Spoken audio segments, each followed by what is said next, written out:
Hello friends, welcome back to GK prince academy. तो हम लोग बात कर रहे थे इलाहाबाद हाई कोर्ट एग्जाम्स के प्रैक्टिस सेट का। तो ये वीडियो उसी का नेक्स्ट प्रैक्टिस सेट होगा, जिसमें हम 40वां प्रैक्टिस सेट आज करने वाले हैं। ठीक है, Allahabad high court exam group C, group D, steno और ड्राइवर के पद के लिए जो है भर्ती आई है, उसी को हम देख रहे थे। ठीक है, तो चलिए 40वां प्रैक्टिस सेट आज शुरुआत करेंगे। और इसमें टोटल फुल प्रैक्टिस सेट होगा। इसमें 100 क्वेश्चन आपको मिलने वाले हैं, जिसको आपको करना है। आप अपने आप को भी इसमें आकलन करिएगा और वीडियो के लास्ट में आप बताइएगा कि आपके कितने जो है क्वेश्चन सही जा रहे हैं। ठीक है, तो सबसे पहले हम हिंदी के क्वेश्चन से शुरुआत करेंगे, फिर हम देखेंगे इंग्लिश, फिर जीएस, फिर सबसे लास्ट में हम जो है मैथ के क्वेश्चन करेंगे। तो चलिए स्टार्ट करते हैं। स्टार्ट करने से पहले अगर आप लोग चैनल पर नए अभी तक सब्सक्राइब नहीं किया तो चैनल को सब्सक्राइब करना मत भूलिएगा, साथ ही साथ वीडियो को भी लाइक करना है। ठीक है, हिंदी के क्वेश्चन दिया गया है, पहला से लेकर 5 क्वेश्चन तक जो है वो गद्यांश है और इस गद्यांश को पढ़ के देना है। ठीक है, पैराग्राफ आप लोग पढ़ लीजिएगा, कुछ इस तरीके से दिया गया है। हम क्वेश्चन की तरफ चलते हैं। पहला क्वेश्चन है कि विज्ञान के संदर्भ में असत्य कथन कौन सा है, मतलब कि गलत कथन कौन सा है। तो जब आप विज्ञान के संदर्भ में इसमें पूछा गया है, तो जब आप गद्यांश को पढ़ेंगे, पैराग्राफ को पढ़ेंगे, तो उसमें निकल के आएगा कि विज्ञान अपने समय की वास्तविक सच्चाई बयां करती है, जो कि ये इसके बारे में सत्य कथन नहीं है, मतलब कि ये गलत कथन है। ठीक है, असत्य कथन है। बाकी सारे जो है सही है इसके बारे में। जैसे दिया गया है, विज्ञान के सत्य के साक्षात्कार का कोई दावा नहीं चलता। विज्ञान का सापेक्ष अवधारणा होती है। विज्ञान एक सापेक्ष अवधारणा होती है। विज्ञान और दर्शन दोनों के रास्ते एक ही मंजिल की तलाश करते हैं। तो बाकी सारे सही है, लेकिन सी पार्ट इसके परिप्रेक्ष्य में गद्यांश के अनुसार जो है गलत है। चलिए क्वेश्चन नंबर 2, निम्नलिखित में से इसका कोई भी सिद्धांत अपने आप में कभी निरपेक्ष, अकाट्य और परम सत्य नहीं होता। पैराग्राफ को पढ़ने के बाद इसका आंसर निकल के आएगा बी पार्ट, विज्ञान। ठीक है, विज्ञान का कोई भी सिद्धांत अपने आप में कभी निरपेक्ष, अकाव्य और परम सत्य नहीं होता।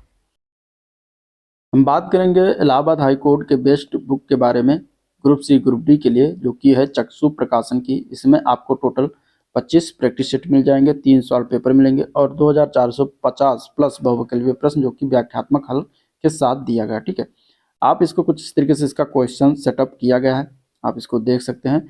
और इसका जो सोल्यूशन दिया गया है वो व्याख्या सहित सोल्यूशन दिया गया है इस तरीके से। ठीक है, तो आप इसको अगर बुक को परचेज करना चाहते हैं तो डिस्क्रिप्शन बॉक्स में इसका लिंक दिया गया है, वहां से आप उसको परचेज कर सकते हैं। ठीक है, न्यूटन का सिद्धांत किसकी वजह से परिष्कृत हुआ। तो इसका ऑप्शन कुछ इस तरीके से है, न्यूटन के सिद्धांत की बात कर रहा है, तो यहाँ पे आंसर बताना। ठीक है, इस तरीके से क्वांटम फिजिक्स, गुरुत्वाकर्षण सिद्धांत, गति का समय या भारतीय दर्शन। तो न्यूटन का सिद्धांत जो था वो क्वांटम फिजिक्स की वजह से परिष्कृत हुआ था, तो आंसर ए पार्ट करेक्ट हो जाएगा। ठीक है, आज भी उपग्रहों के प्रक्षेपण में किसका प्रयोग किया जाता है। तो गद्यांश के अनुसार आज भी उपग्रहों के प्रक्षेपण में गुरुत्वाकर्षण सिद्धांत का प्रयोग करते हैं, तो आंसर सी ऑप्शन राइट हो जाएगा। ठीक है, किसी ने न्यूटनवाद को झूठा करार दिया था। तो पैराग्राफ जब पढ़ेंगे तो आप आंसर इसमें निकल के आएगा बी पार्ट, क्वांटम फिजिक्स। ठीक है, क्वांटम फिजिक्स हो जाएगा इसका राइट आंसर।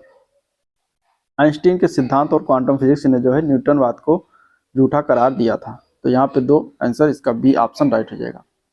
चलिए क्वेश्चन नंबर 6 देखते हैं। क्वेश्चन नंबर 6 दिया गया है, निम्नलिखित में से किस विकल्प में सभी शब्द भाववाचक संज्ञाएं हैं। भाववाचक संज्ञा मतलब कि जिसमें किसी व्यक्ति या पदार्थ के गुण, दोष, अवस्था, स्वभाव, विचार आदि का बोध हो, वहां पे भाववाचक संज्ञा होगी। यहाँ पे सी पार्ट देखते हैं तो आय, साधना और ऊंचाई, ये तीनों क्या है, भाववाचक संज्ञा है। आंसर सी ऑप्शन इसका राइट हो जाएगा। चलिए क्वेश्चन नंबर 7, क्वेश्चन नंबर 7 है, किस वाक्य में मध्यम पुरुष का प्रयोग नहीं हुआ। इसमें से मध्यम पुरुष का वाक्य, मध्यम पुरुष में अगर हम बात करें तो में मतलब कि होता है हम। ठीक है, हम जो है मध्यम पुरुष का मध्यम पुरुष का जो है सर्वनाम नहीं होता, वाचक सर्वनाम नहीं होता। हम जो होता है वो उत्तम पुरुषवाचक का होता है। अब यहाँ पे हम कहाँ पे लगा, सी पर लगा, तो यहाँ पे यही हो जाएगा। ठीक है, बाकी यह जो होता है वो मध्यम पुरुष के अंतर्गत आता है, तो आंसर हो जाएगा सी ऑप्शन। इसमें मध्यम पुरुष वाचक का प्रयोग नहीं किया गया है। चलिए क्वेश्चन नंबर 8, प्रयोग के आधार पर पांडु शब्द क्या होगा। प्रयोग के आधार पर पांडु शब्द जो होता है विशेष और विशेषण दोनों रूप में प्रयोग किया जाता है, तो आंसर सी ऑप्शन इसके लिए राइट है। चलिए यहाँ पे मिलान करना है, सुमेलित करना है। क्वेश्चन नंबर 9 में भूतकाल, इसमें से कौन सा जो है वाक्य भूतकाल में दिया गया है। तो यहाँ अगर हम देखें मैंने पढ़ना शुरू किया था, ठीक है, तो ये क्या हो जाएगा, ये पास्ट है, किया था तो ये हो जाएगा भूतकाल, ठीक है। वर्तमान काल, तो वर्तमान काल में मैं पढ़ता हूँ, ठीक है, तो ये वर्तमान काल हो जाएगा। भविष्यत काल, तो मैं कल पढ़ूंगा, तो ये हो जाएगा भविष्यत काल। तो इस प्रकार इसका जो है मिलान किया जाएगा। आंसर इसका 9 का कौन सा हो जाएगा, 9 का हो जाएगा ए पार्ट, ठीक है। क्वेश्चन नंबर 10, ऐसा लगा मानो बम फटा हो, वाक्य में कौन सा अपव्यय है ये बताना है, ठीक है। तो यहाँ पे अपव्यय पूछा गया है, तो यहाँ पे अपव्यय का क्या हो जाएगा, ये स्वरूप बोधक अपव्यय हो जाएगा। कारण बोधक अपव्यय की अगर हम बात करें तो जैसे तुम क्यों भाग रहे हो, तो इसमें कारण बोधक एक तरीके से कारण मतलब पूछा जा रहा है, ठीक है। संकेत बोधक वाक्य जो होता है उसमें जैसे कि राम ने सीता को अंगूठी देखने का इशारा किया, तो इस प्रकार इस संकेत बोधक वाक्य हो जाएगा। स्वरूप बोधक ऐसा लगा मानो बम फटा हो, तो ये हो जाएगा स्वरूप बोधक के अंतर्गत आ जाएगा, ठीक है। चलिए क्वेश्चन नंबर 11, निम्न में से स्त्रीलिंग कौन सा युग्म सही है, स्त्रीलिंग इसमें से बताना है। तो यहाँ पे आत्मा और पुस्तक जो लिखा हुआ ये स्त्रीलिंग शब्द है, बाकी सारे नहीं है, तो आंसर डी ऑप्शन इसका राइट हो जाएगा। निम्न में से अधिकरण कारक का प्रयोग करा जाता है, किसमें करा गया है ये बताना, ठीक है। तो अधिकरण कारक चिन्ह का जहाँ पर लोप हो जाए वहाँ अधिकरण तत्पुरुष समास हो जाता है। तो यहाँ अगर हम देखेंगे वाहनारूढ़, ठीक है, वाहनारूढ़, तो वाहनारूढ़ का सामासिक पद विग्रह कर देंगे तो वाहन पर आरूढ़ होगा, और इस तरीके से यहाँ पे अधिकरण कारक का प्रयोग वाहनारूढ़ में हुआ है, ठीक है। यहाँ पे पर जो है क्या हो रहा है, लोप हो रहा है, तो इस तरीके से आंसर ये पार्ट हो जाएगा। चलिए क्वेश्चन नंबर 13 दिया गया है, भाषा के घटक चुनिए, भाषा के घटक चुनना है इसमें से। तो यहाँ पे देखिए वर्ण होता है, फिर शब्द होता है, फिर पद होता है, फिर वाक्य बनता है, तो ये सीरियल वाइज से लगा हुआ है, तो ए पार्ट इसका राइट हो जाएगा। चलिए निम्न में से किस विकल्प में सभी शब्द अशुद्ध हैं, गलत, सभी शब्द अशुद्ध हैं। गलत की अगर हम बात करेंगे तो यहाँ पे दृष्टव्य, दंपत और पृथकीकरण ये तीनों गलत दिया गया है। दृष्टव्य में ये टा के नीचे ये वाली जो रा लगा हुआ ये नहीं लगा होना चाहिए। दंपत्ति की अगर हम बात करेंगे तो ये लिखा हुआ गलत, ये लिखा जाता है दंपत्ति इस तरीके से, ठीक है, दंपत्ति लिखा जाता है। और पृथकीकरण में अगर हम देखेंगे तो यहाँ पे गलती किया गया है, जो कि सही रूप से आधा का होना चाहिए था बीच में, लेकिन जो कि नहीं है, ठीक है। तो इस तरीके से पृथकीकरण लिखा जाता है, तो यहाँ पे गलती बी पार्ट में है, बाकी सारे सही। तो चलिए अगले क्वेश्चन की तरफ बढ़ते हैं। सुहावना, लिखाई, छलिया में निहित प्रत्यय के सही विकल्प का चयन करना है, ठीक है। इसमें लिखाई और छलिया में इन तीनों में कौन कौन सा प्रत्यय लगा हुआ है। तो सुहावना में देखिए आवना प्रत्यय लगा हुआ है, लिखाई में आई प्रत्यय लगा हुआ है, ठीक है, और छलिया में या प्रत्यय लगा हुआ है। तो इस तरीके से आवना, आई, या, D option right. Question number 16 है, सु प्लस आगत, स्वागत में कौन सी संधि है, ठीक है। सु प्लस आगत, स्वागत में कौन सी संधि है। तो यहाँ पे देखिए यड़ संधि हो जाएगा। यड़ संधि मतलब कि छोटी ई बड़ी के आगे कोई भी जातीय स्वर होने पर छोटी ई बड़ी का या हो जाता है या फिर वाह हो जाता है, तो इस तरीके से वहां पे यड़ संधि होता है, ठीक है। तो आंसर इसका क्या हो जाएगा, ए पार्ट राइट है। चलिए क्वेश्चन नंबर 17 दिया गया, भीष्म पितामह ने आजीवन शादी न करने का प्रण लिया था, रेखांकित शब्द का समास। आजीवन में हमें समास बताना है, क्या हो जाएगा। देखिए आजीवन में अगर हम बात करेंगे तो इसमें अव्ययी भाव समास है, आंसर ए पार्ट हो जाएगा, ठीक है। जीवन भर अगर इसका विग्रह करते हैं तो जीवन भर हो जाएगा आजीवन का, पहला पद अव्यय हो जाए और दूसरा पद संज्ञा होता है, तो वहां पे अव्ययी भाव समास होता है, तो आंसर ए पार्ट इसके लिए करेक्ट। क्वेश्चन नंबर 18, तत्सम और तद्भव का कौन सा युग्म सही है। तत्सम और तद्भव, यहाँ पे अगर हम देखते हैं तो करहाट और कड़ाह जो दिया गया है ये क्या है, सही नहीं है, तो ये गलत है, ठीक है। करहट और कड़ाह जो है गलत है। कड़ाह की अगर हम बात करेंगे तो ये कटाह होना चाहिए, ठीक है, कटाह। तद्भव इसका तत्सम क्या होता है, कटाह। बाकी कपित का कैथा तत्सम क्या तद्भव होता है, ठीक है। कुछ का तद्भव कोक होता है, अष्ट का तद्भव 8 होता है। अगला प्रश्न, मार्तंड, अर्क, अंशुमाली निम्नलिखित में से किसके पर्यायवाची शब्द हैं, ठीक है। मार्तंड, अर्क, अंशुमाली ये सभी किसके पर्यायवाची शब्द हैं। तो यहाँ पे इसका आंसर क्या हो जाएगा, ये सभी सूर्य के पर्यायवाची शब्द हैं, आंसर सी ऑप्शन राइट हो जाएगा, सूर्य, ठीक है। दिए गए शब्द का सही विलोम शब्द चुनना है। स्वाधीन, स्वाधीन का विलोम शब्द, स्वाधीन का विलोम शब्द क्या हो जाता है, पराधीन, ठीक है, तो आंसर सी ऑप्शन राइट है। चलिए अगला प्रश्न, तिलक लगाने की किस अन्न का प्रयोग किया जाता है। तिलक लगाने में हम प्रयोग करते हैं अक्षत, ठीक है। अक्षत जो चावल के दाने को बना होता है तो उसको कहा जाता है अक्षत, तो यहाँ पे बी पार्ट हो जाएगा, अक्षत का प्रयोग करते हैं। सही सुमेलित करना है, इस प्रकार क्वेश्चन दिया गया है। आग बबूला होना, इसका अर्थ क्या होता है, मुहावरा है। आग बबूला होना मतलब कि अत्यधिक क्रोधित होना, ठीक है। तो पहला का चौथा हो जाएगा। घुटने टेकना मतलब कि हार मानना, और जमीन पर पैर न पड़ना मतलब कि अधिक घमंड करना, ठीक है। और टांग अड़ाना, टांग अड़ाना मतलब अड़च डालना। तो इस प्रकार ये मिलान हो जाता है। आंसर इसका क्या हो जाएगा, बी ऑप्शन राइट। चलिए क्वेश्चन नंबर 23, दिया गया दिए वाक्यों में से हमें बताना है सरल वाक्य, इसमें से सरल वाक्य कौन सा है ये बताना है। तो यहाँ पे देखिए, अभिमन्यु बाणों की वर्षा कर रहा था। अभिमन्यु ने जो धनुष लिया था उससे बाणों की वर्षा हो रही थी। अभिमन्यु ने देखा कि उसके धनुष से बाणों की वर्षा हो रही थी। अभिमन्यु बाणों के द्वारा वर्षा कर रहा था। तो यहाँ पे सरल वाक्य पूछा गया, तो सरल वाक्य ए पार्ट ही है, ठीक है। सरल वाक्य में एक कर्ता होता है, एक क्रिया होती है। तो इस तरीके से एक ही क्रिया हो, एक ही कर्ता हो, तो वहाँ पे सरल वाक्य होता है। तो यहाँ आंसर ए पार्ट करेक्ट हो जाएगा। चलिए क्वेश्चन नंबर 24 है, निम्नलिखित में से शुद्ध वाक्य कौन सा है इसमें से। क्वेश्चन नंबर 24 में शुद्ध वाक्य बताना है। देखो फूलों पर भंवरे गुंजार कर रहे हैं, ये भिनभिना रहे हैं, गलत हो जाएगा। गुंजारते हैं गलत है, ये भिनभिनाते नहीं है, भंवरे गुंजार कर रहे हैं। तो यहाँ पे आंसर बी ऑप्शन राइट है इसके लिए। चलिए क्वेश्चन नंबर 25, निम्नलिखित में से कौन सा सही सुमेलित नहीं है इनमें से। अनुप्रास अलंकार दिया गया है, समान व्यंजनों की आवृत्ति होती है जो कि सही है। श्लेष अलंकार का अर्थ होता है एक शब्द दो या दो से अधिक अर्थ निकालते हो, तो ये भी सही है, ठीक है। श्लेष अलंकार की परिभाषा हो गई। अगला देखते हैं ऑप्शन इसमें कौन सा दिया गया है। उत्प्रेक्षा अलंकार, उत्प्रेक्षा अलंकार में क्या होता है, उपमेय में उपमान की कल्पना या संभावना प्रकट की जाए, तो ये भी सही है। संदेह अलंकार, जहां उपमेय में उपमान में उपमेय का संदेह प्रकट किया जाता है, तो यह गलत है। जहां उपमेय में उपमान का संदेह प्रकट होता है वहां संदेह अलंकार होता है, ठीक है। ये उल्टा लिखा हुआ है, तो इस प्रकार आपका ऑप्शन हो जाएगा डी पार्ट।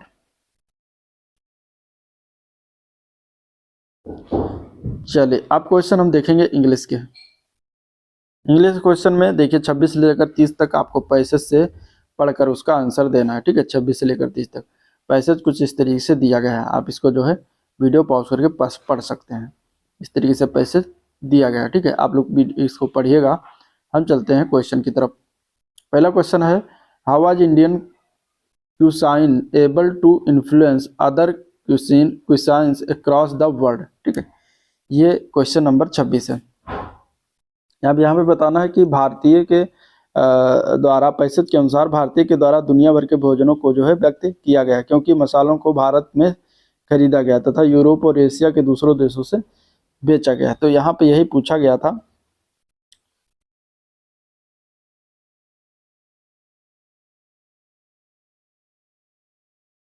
कि भारतीय व्यंजन विश्व भर के अन्य व्यंजनों को किस प्रकार जो है प्रभावित करने में सक्षम रहे, इसका ये 26वां का ये अर्थ हो जाएगा।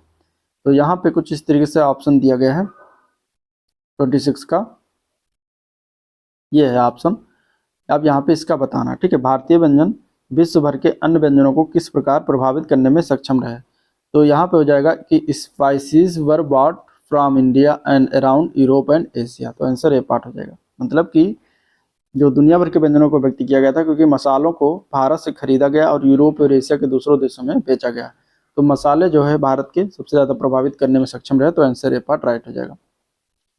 चलिए which of the following statement is not true, ठीक है। इसमें से कौन सा स्टेटमेंट है जो ट्रू नहीं है, पैसेज के अनुसार आपको इसमें आंसर बताना है, ठीक है। पैसेज के अनुसार आपको इसमें आंसर बताना है। तो देखिए पहला दिया गया कि योगर्ट मतलब होता है दही, is commonly use to flavour dish, मतलब कि दही का उपयोग आमतौर पर व्यंजनों को स्वादिष्ट बनाने के लिए किया जाता है। दूसरा है potato was brought to India by the French, मतलब कि आलू जो है भारत में फ्रांसीसियों के द्वारा लाया गया था। Spices are also use to cool and warm the body during hot and cold weather, मतलब कि मसालों का उपयोग गर्मी या ठंड के मौसम में शरीर को ठंडा और गर्म रखने के लिए भी किया जाता है।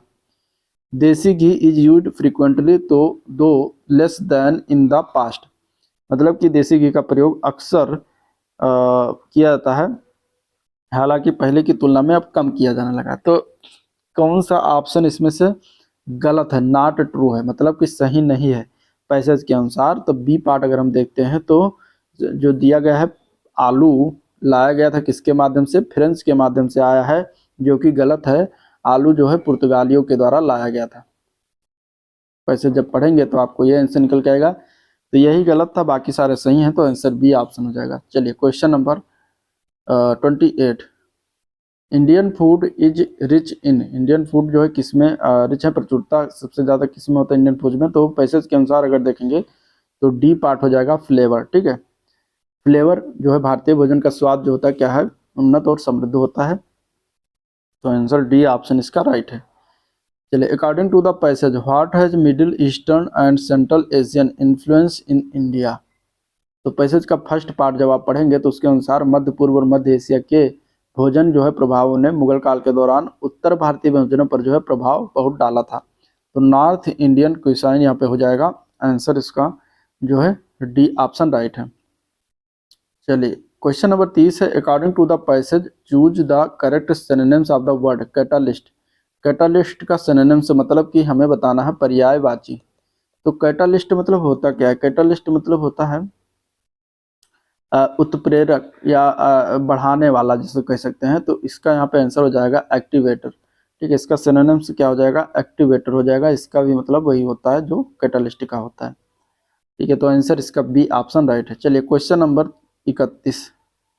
Question number 31, in the following question the sentence given with blanks with to be filled in with an appropriate word, select the correct alternative out of the four indicate by selecting the appropriate option। मतलब कि यहाँ पे भरना है हमें basically, going by her grades the teacher is sure that she dash the exam। ठीक है, अब यहाँ पे हम क्या भरते हैं, जैसे कि ये जो है ऑप्शन, ये वाक्य जो है पूरा हो जाए। ठीक है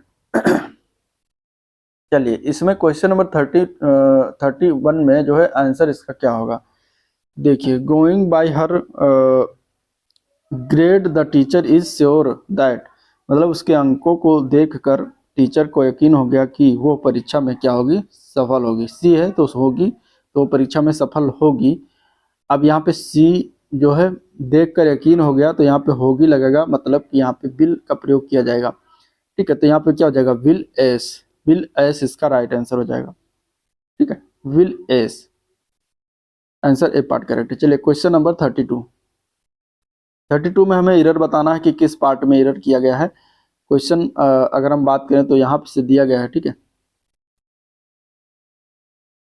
यहाँ से acceptance is not about allowing everything to occur or to go on, पहला पार्ट तो ये हो गया। दूसरा है it is neither related to passivity and weakness dash nor it is about conformation or mediocrity. इसके बाद नो एरर। अब कहाँ पर गलती किया गया इसमें से, अगर नहीं गलती है तो 4 नंबर लगाएंगे। क्वेश्चन नंबर 32 है। 32 में अगर हम देखेंगे तो यहाँ पे देखिए रिप्लेस करना है nor it is, nor it is जो लिखा हुआ है ये with nor it is, nor is it जो लिखा हुआ है ये नॉर इट इज में रिप्लेस होगा, because sentence is based on neither nor structure में। तो यहाँ पे सी पार्ट में एरर किया गया है, तो सी पार्ट हो जाएगा, मतलब तीसरे पार्ट में एरर है तो सी पार्ट इसका राइट हो जाएगा। चलो क्वेश्चन नंबर 33 में इसकी जगह पे हमें जो अंडरलाइन किया इसकी जगह सब्स्टिट्यूट भरना है। The firing of the missile not only killed innocent person and also created political furore. अब यहाँ पे जो not only killed innocent person and also लिखा हुआ इसकी जगह पे हम क्या लिख सकते हैं, तो वाक्य में अगर हम देखते हैं not only killed innocent person and also के स्थान पर हम लिख सकते हैं not only killed innocent person but also का प्रयोग होगा, क्योंकि कंजंक्शन जो है नॉट ओनली के साथ बट आल्सो का प्रयोग करा जाता है। तो यहाँ पे सी ऑप्शन इसके लिए सही हो जाएगा, not only killed innocent person but also. यहाँ पे बट आल्सो नहीं लगा हुआ था इसलिए गलत है, तो आंसर सी ऑप्शन इसके लिए भर सकते हैं। चलिए क्वेश्चन नंबर 34, फॉलोइंग क्वेश्चन में हमें बताना है कि कौन सा करेक्टली स्पेल्ड वर्ड लिखा हुआ है सही रूप से। तो कैमोफ्लॉग जो ए पार्ट में लिखा हुआ है ये सही रूप से लिखा हुआ है। ठीक है, बाकी सारे गलत हैं। CAMOUFLAGE इसका जो है सही रूप से वर्ड होता है। Choose the word the mean same as the given word. नेक्रियस का हमें सेम मीनिंग बताना है, तो इसका सही शब्द सिनोनिम्स बताना है बेसिकली, मतलब पर्यायवाची बताना है। तो यहाँ पे इसका पर्यायवाची हो जाएगा इरिडिसेंट। इरिडिसेंट मतलब होता है चमकदार, ठीक है, इन दोनों का अर्थ हो जाएगा चमकदार, ठीक है। तो ये इसका राइट आंसर है। ग्लूम मतलब होता है शोक, शोक या फिर निराश कह सकते हैं, ठीक है। मोनोक्रोमैटिक मतलब होता है इकरंगा, इकरंगा, ठीक है, ये जिसमें केवल श्वेत या शाम धूसर रंग का प्रयोग किया गया, ठीक है। पेल, पेल मतलब होता है फीका, ठीक है, फीका या फिर धुंधला। तो इस तरीके से ये हो जाएगा। चलिए अगले प्रश्न की तरफ बढ़ते हैं। Question number 36, choose the word opposite meaning. Opposite बताना है इसका, और ठीक है, ऑफुस्केट का अपोजिट बताना है, विलोम बताना है। तो इसका मतलब होता है कि असंबद्ध सूचना डालकर बात को उलझा देना। तो यहाँ पे इसका आंसर हो जाएगा क्लेरिफाई। अपोजिट इसका क्या हो जाएगा, बी पार्ट, क्लेरिफाई मतलब कि स्पष्ट करना, ठीक है। तो बी पे, बी ऑप्शन इसके लिए सही है। लैंग्वेज मतलब होता है मना करना, लैंग्वेज मतलब क्या होता है, मना करना, ठीक है। बिड मतलब होता है बोली या फिर नीलामी करना। मेंड मतलब होता है मरम्मत करना। चलिए क्वेश्चन नंबर 37, सब वन वर्ड सब्स्टिट्यूशन हमें बताना है। A leader who Suez his followers by his oratory. तो इसके लिए हमें एक शब्द में हम क्या लिख सकते हैं, मतलब कि इसको कह सकते हैं प्रजानायक, मतलब कि डेमागॉग, इसको एक शब्द में कह सकते हैं। आंसर बी पार्ट करेक्ट हो जाएगा, ठीक है। आंसर क्या हो जाएगा, बी पार्ट करेक्ट हो जाएगा। चलिए choose the word, one word substitute बताना है। स्टडी ऑफ बॉडी फंक्शन, ठीक है, बॉडी फंक्शन का स्टडी, अध्ययन करना, एक शब्द में हम क्या कहते हैं, तो उसको हम कहते हैं फिजियोलॉजी। क्या कहते हैं, physiology. Answer A part correct है। चलिए select the most appropriate meaning of the given idiom, मतलब कि मुहावरे का हमें अर्थ बताना है, ठीक है, मुहावरा का हमें अर्थ बताना है। Bite off more than one can chew, इस मुहावरा है और इसका हमें अर्थ बताना है। तो इसका मतलब होता है अपनी क्षमता से ज़्यादा कार्य करने का प्रयास करना, यानी कि डी पार्ट हो जाएगा, to take one more than one can ideal with. तो answer D option right. Question number 40 है, select the most appropriate meaning of the given idiom, मतलब मुहावरे का हमें अर्थ बताना है। Stir up a hornet nest, ठीक है, मतलब कि इसका अर्थ होता है उत्तेजित करना अथवा परेशानी उत्पन्न करना। तो प्रोवोक ट्रबल हो जाएगा, आंसर बी ऑप्शन इसके लिए राइट है। चलिए select the correct passive form बताना है। What action will you take in the present circumstances, इसका हमें पैसिव बताना है इस वाक्य का, ठीक है।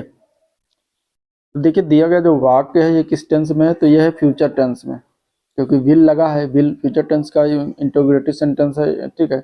तो इसका पैसिव वॉइस क्या बनेगा, what action will be taken by you in the present circumstances.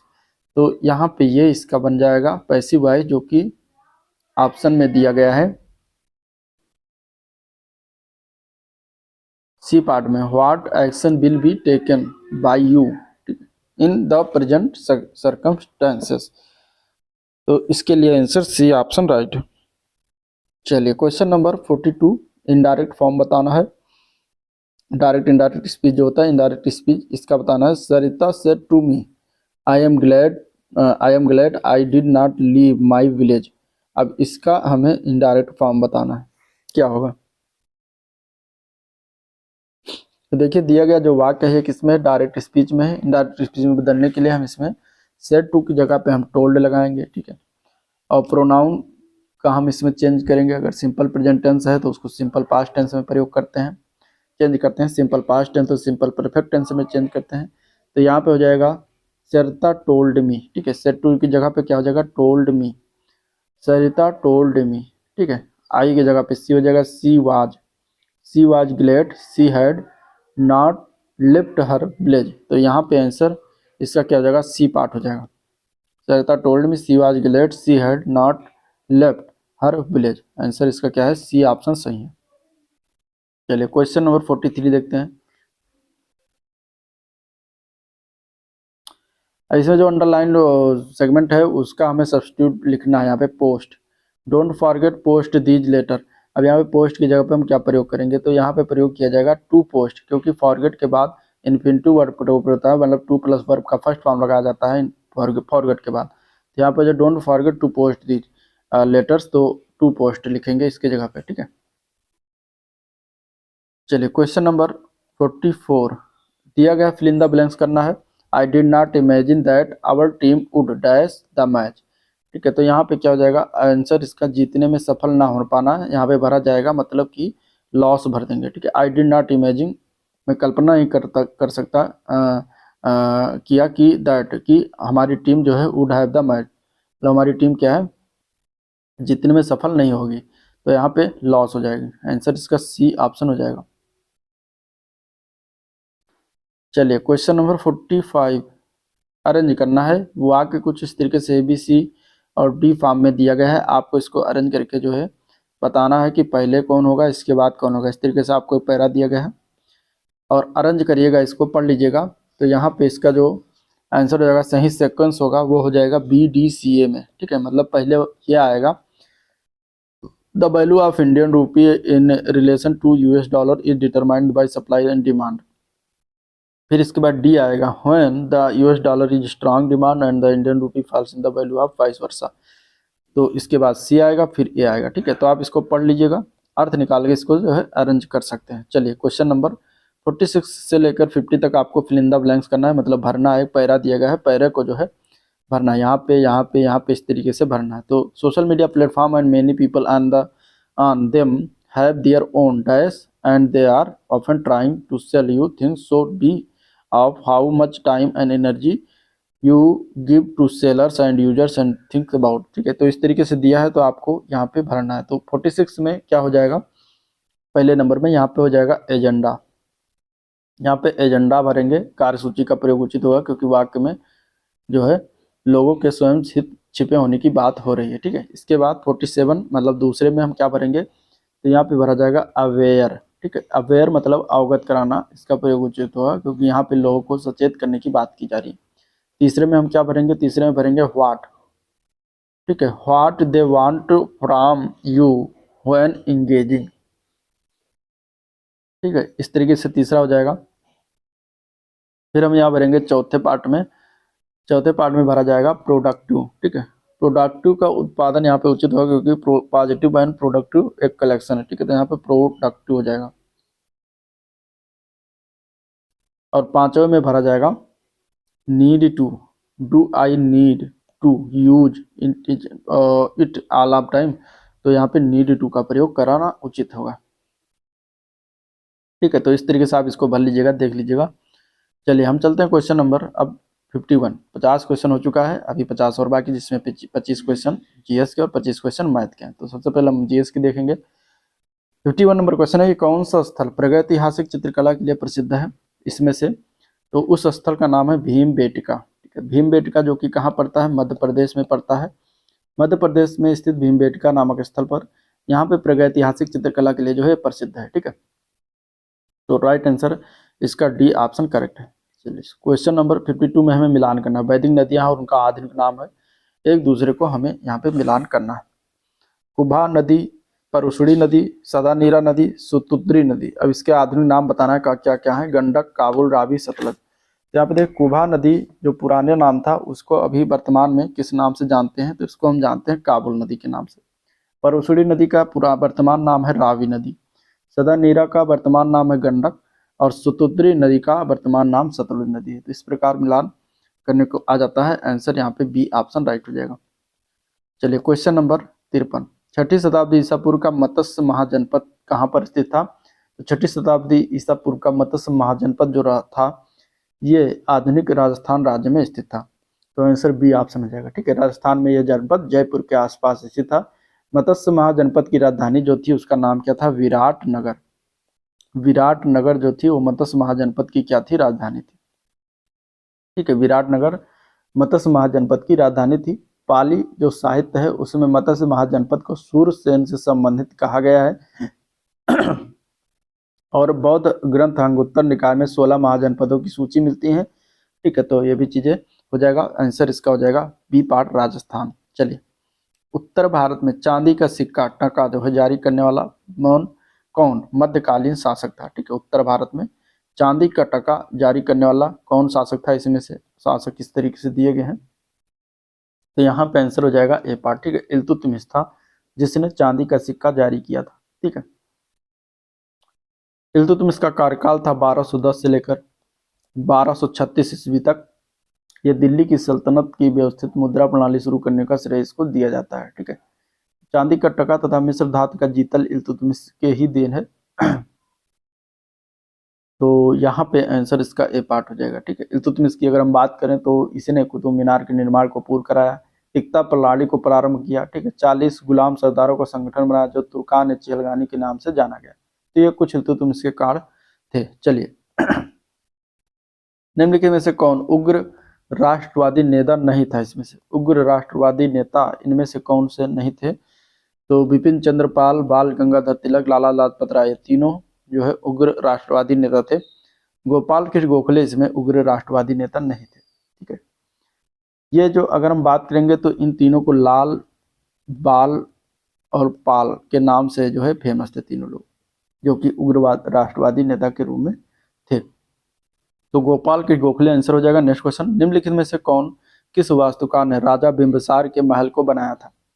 तो बिंबिसार के महल का निर्माण वास्तुकार का नाम था महागोविंद, ठीक है। महागोविंद के द्वारा बनवाया गया था। यहाँ पे आंसर हो जाएगा डी ऑप्शन। यमुना और बेतवा नदियों का संगम कहाँ पर होता है? तो यमुना और बेतवा नदियों का संगम जो होता है वो हमीरपुर में होता है, ठीक है। हमीरपुर में गंगा और यमुना नदी का संगम होता है, ठीक है। बेतवा जो है यमुना की सहायक नदी है जो बिंद श्रेणी से निकलती है, और इसी नदी पर जो है माता टीला बांध भी स्थित है, ठीक है। बेतवा और केन नदी को नदी जोड़ो परियोजना के तहत जोड़ा जा रहा है। तो आंसर डी ऑप्शन इसका राइट है। चलिए अगले प्रश्न की तरफ बढ़ते हैं। निम्नलिखित में से कौन सी मृदा कपास की खेती के लिए उपयुक्त है? कपास की खेती के लिए यहाँ पे देखा जाएगा तो काली मिट्टी सबसे ज़्यादा उपयोग किया जाता है, सर्वाधिक उपयुक्त होती है, और ये मिट्टी जो है महाराष्ट्र में प्रचुर मात्रा में पाई जाती है। तो आंसर सी ऑप्शन राइट हो जाएगा। निम्नलिखित में से कौन सा पर्वत दर्रा भारत के उत्तराखंड राज्य में स्थित है? अब इसमें से कौन सा दर्रा जो है वो भारत के उत्तराखंड राज्य में है? तो उत्तराखंड राज्य में लिपू लेख दर्रा, इनमें से आंसर बी ऑप्शन हो जाएगा, ठीक है। लिपू लेख दर्रा। चलिए भारत में निम्नलिखित में से किस रेडियोधर्मी धातु का विश्व का सबसे बड़ा भंडार मौजूद है? तो वो है थोरियम, ठीक है। आंसर इसका हो जाएगा डी ऑप्शन करेक्ट, थोरियम। अगला प्रश्न, भारतीय संविधान का कौन सा अनुच्छेद संसद को किसी राज्य के क्षेत्र की सीमा और नाम में परिवर्तन करने की शक्ति प्रदान करता है? तो वो अनुच्छेद है अनुच्छेद 3, ठीक है। अनुच्छेद 3 में राज्यों का निर्माण, वर्तमान राज्यों के क्षेत्र, सीमा और नामों में परिवर्तन करने से संबंधित संसद को शक्ति प्रदान करता है। तो आंसर डी ऑप्शन राइट है। लोकसभा की कितनी सीटें अनुसूचित जाति के लिए आरक्षित है? तो अनुसूचित जाति के लिए आरक्षित सीटें टोटल कितनी है? 84, ठीक है। और अनुसूचित लोकसभा में अनुसूचित जाति के लिए 84 तथा अनुसूचित जनजाति के लिए अगर पूछा जाएगा तो 47 सीटें हैं, ठीक है। तो ये दोनों याद रखिएगा। चलिए क्वेश्चन नंबर 63, शिक्षा का अधिकार अधिनियम वर्ष में भारत की संसद द्वारा कब अधिनियमित किया गया था? तो यह अधिनियमित किया गया था 2009 में, 4 अगस्त 2009 को पारित किया गया था, ठीक है। जिसमें 6 से 14 वर्ष की आयु के बच्चों के लिए निःशुल्क एवं अनिवार्य शिक्षा का प्रावधान किया गया था। आर्थिक सहयोग व विकास संगठन यानी OECD का मुख्यालय कहाँ पर स्थित है? तो OECD का मुख्यालय कहाँ पर स्थित है ये बताना है, क्वेश्चन नंबर 64 का आंसर, ठीक है। तो OECD का मुख्यालय है पेरिस में, फ्रांस की राजधानी पेरिस में इसका मुख्यालय है। 1961 में इसकी स्थापना की गई थी OECD का, ठीक है। तो ये दोनों चीजें याद रखिएगा। चलिए क्वेश्चन नंबर 65, निम्नलिखित में से कौन सा कर संघ के द्वारा लगाया जाता है लेकिन राज्य द्वारा एकत्र और विनियोजित किया जाता है? तो यहाँ पे हो जाएगा डी पार्ट, मुद्रा शुल्क, ठीक है। मुद्रा शुल्क एक ऐसा शुल्क है जो केंद्र द्वारा लगाया जाता है, निर्धारित किया जाता है, लेकिन इसका एकत्रीकरण जो करता है वो राज्य सरकार करती है। संसाधनों का उपयोग करने की आवश्यकता और उन्हें भविष्य के लिए संरक्षित करना, इन दोनों को संतुलित करने को क्या कहा जाता है? तो इन दोनों को संतुलित करने को सतत विकास कहा जाता है। आंसर इसका बी ऑप्शन राइट है। क्वेश्चन नंबर 67 है, दृष्टि वैषम्य को किस लेंस के प्रयोग से जो है दूर किया जाता है? तो यहाँ पे हो जाएगा बेलनाकार लेंस, इसमें हम बेलनाकार लेंस का प्रयोग करते हैं। तो आंसर इसका बी ऑप्शन राइट है। टमाटर किस अम्ल का प्राकृतिक स्रोत है? तो टमाटर में ऑक्जेलिक अम्ल पाया जाता है। आंसर इसका डी ऑप्शन हो जाएगा। ठीक है, चलिए क्वेश्चन नंबर 69, निम्नलिखित में से कौन सी वस्तु प्रघात वर्ध्यता प्रदर्शित करती है? तो इसमें से अगर देखा जाएगा तो वो धातु है लोहा। ठीक है, लोहा क्या है? एक तन्य धातु है जिस पर एक घात की जाए तो वो जो है फैल जाती है, अर्थात इसका जो है आयतन क्या होता है? बढ़ जाता है। क्वेश्चन नंबर 70, निम्नलिखित में से कौन सा जूट तंतु का मुख्य घटक है इनमें से? तो यहाँ पे इसका आंसर हो जाएगा सेल्यूलोज। सेल्यूलोज जो होता है इसका मुख्य घटक होता है। आंसर डी ऑप्शन हो जाएगा। अगला क्वेश्चन देखते हैं, निम्नलिखित में से वो विटामिन जो हार्मोन की तरह कार्य करता है और कैल्शियम का अवशोषण बढ़ाता है वो कौन सा विटामिन है? तो वह विटामिन है डी। ठीक है, विटामिन डी जो है हार्मोन की तरह कार्य करता है और कैल्शियम के अवशोषण को बढ़ाता है। चलिए अगला प्रश्न देखते हैं, क्वेश्चन नंबर 72 नंबर क्वेश्चन आपका रीजनिंग से होगा। इसमें हमें बताना है कि प्रश्न चिन्ह पर क्या आएगा। ठीक है, अब इन दोनों को प्रयोग करके हमें निकालना है कि इसमें क्या प्रयोग किया गया है। तो देखिए 15 में अगर हम 6 का गुणा करते हैं तो कितना हो जाता है? 90। और 15 में अगर हम 7 का गुणा करते हैं तो कितना हो जाता है? तो हो जाता है 105। ठीक है, तो यहाँ पे 90, यहाँ पे 105। इसी तरीके से 18 में अगर हम 6 का गुणा करते हैं तो हो जाता है 108। और 18 में अगर हम 7 का गुणा करते हैं तो 126 हो जाता है, यानी 6 और 7 का गुणा हो रहा है। तो यहाँ पे हम इसी प्रकार 21 में हम क्या करेंगे? 6 का गुणा करेंगे, तो 21 में 6 का गुणा करेंगे तो 126 हो जाता है। और 21 में अगर हम 7 का गुणा करेंगे तो हमारा कितना हो जाता है? 147 हो जाता है। तो राइट आंसर हमारा 126 हो जाएगा, जो कि डी पार्ट में दिया गया है। क्वेश्चन नंबर 73 है, दिया गया श्रेणी इसमें से एक पद लुप्त है। यहाँ पे हमें बताना है कौन सा पद आएगा। देखिए जिस प्रकार ए से सी जाते हैं, फिर सी से हम ई आते हैं। ठीक है, इस प्रकार इसके बाद फिर जो है ई से हम जी जाते हैं, ये हो गया। तो ए से सी अगर हम जाते हैं तो +2 हो जाता है, सी से ई जाते हैं तो यहाँ पर भी +2 हो रहा है, और ई से जी जा रहे हैं तो यहाँ पर भी +2 हो रहा है। तो मतलब +2 +2 +2 हो रहा है। तो यहाँ से जी से हम फिर +2 करेंगे, तो जी से +2 जाएंगे तो कितना हो जाएगा? तो आई हो जाएगा। ठीक है, तो इस प्रकार आई आ जाएगा। इसके बाद फिर ऊपर देखिए जेड है, जेड से हम एक्स जाते हैं तो -2 जाएंगे, एक्स से फिर हम किस पर जाएंगे? एक्स से ये बी जाते हैं। ठीक है, यहाँ पे तो -2 जाएंगे। ठीक है, सॉरी -2 जाएंगे। और वी से हम फिर कहाँ पर जाएंगे? टी पर जाएंगे, तो यहाँ पर भी -2 होगा। तो इसी प्रकार हम फिर -2 करेंगे और हम आ जाएंगे यहाँ पर, तो ये हो जाएगा आर।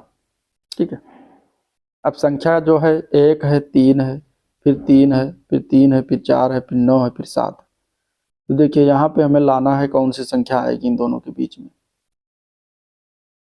तो 1 और 3, ठीक है, तो 3 और 1 4 हो जाता है, और 4 और 3 इन दोनों को जोड़ेंगे तो 7 हो जाता है। तो यहाँ पे अगर हम जोड़ते हैं 7 और 4 तो लास्ट में यहाँ पे 11 आ जाएगा। ठीक है, 11 आ जाएगा। और यहाँ पे देखिए इसके बाद, ठीक है, 3 दिया गया है और 3 गुणे 3 करेंगे, जैसे 1 गुणे 3 करेंगे तो 3 हो जाता है यहाँ पे, और 3 गुणे 3 करेंगे तो 9 हो जाता है। तो 9 गुणे 3 करेंगे तो कितना हो जाएगा? 27 हो जाएगा। तो यहाँ पे 27 हो जाएगा। तो इस प्रकार I27R11 हो जाएगा। ठीक है, इसका राइट आंसर क्या हो जाएगा? I27R11। तो जो कि यहाँ पे ऑप्शन में दिया गया कुछ इस तरीके से, I27R11। तो आंसर बी ऑप्शन राइट है। चलिए क्वेश्चन नंबर 74, कूट भाषा इसमें जो है इसको लिखा जाता है इसमें, तो उसी कूट भाषा में फर्स्ट को कैसे लिखेंगे? अब देखिए सोबर जो दिया गया SOBER, यहाँ पे इसका लिखा गया कूट भाषा THETHFTY। ठीक है, तो अगर हम S से, ठीक है, अगर हम R से T जाते हैं तो +2 जाते हैं, और E से H जाते हैं तो +3 जाते हैं। और फिर बी से एफ जाते हैं, बी से टी जाते हैं, ठीक है। सॉरी, बी से एफ जाएंगे, बी से टी नहीं जाएंगे। तो बी से टी, वी से एफ जाते हैं तो +4 जाएंगे, और ओ से अगर टी जाएंगे तो +5, और एस से वाई आएंगे तो +6 आएंगे। तो मतलब कि +2 से लेकर 3 4 5 6 एक एक करके इस तरीके बढ़ाते जाएंगे, और ये विपरीत वाला इस तरीके से चलता जाएगा, ठीक है। तो हम फर्स्ट में भी ऐसे कर लेते हैं। फर्स्ट में टी से अगर जाएंगे तो यहाँ पे +2 करेंगे, तो +2 करेंगे तो वी हो जाएगा। फिर एस से जाएंगे तो +3 करेंगे तो वी आएगा। फिर आर से आएंगे तो +4 करेंगे तो वी आएगा। फिर एस आई से अगर हम +5 आएंगे तो आ जाएगा एन, ठीक है। और एफ से +6 आएंगे तो एफ में 6 जोड़ देंगे तो हो जाएगा एल। तो V V V N L, 3 बार बी और एन एल आ जाएगा। तो यहाँ पे यही हमारा आंसर यही हो जाएगा, जो कि ए पार्ट में दिया गया है। चलिए क्वेश्चन नंबर 75। शब्द जर्नल के प्रत्येक अक्षर को अंग्रेजी वर्णमाला के क्रम में व्यवस्थित किया जाता है। इस प्रकार बने नए अक्षर समूह में बाएं से चौथे अक्षर और दाएं से दूसरे अक्षर के बीच अंग्रेजी वर्णमाला श्रृंखला के कितने अक्षर हैं। चलिए पहले हम सबसे पहले जनरल को क्या करेंगे, अंग्रेजी वर्णमाला के क्रम में व्यवस्थित करते हैं।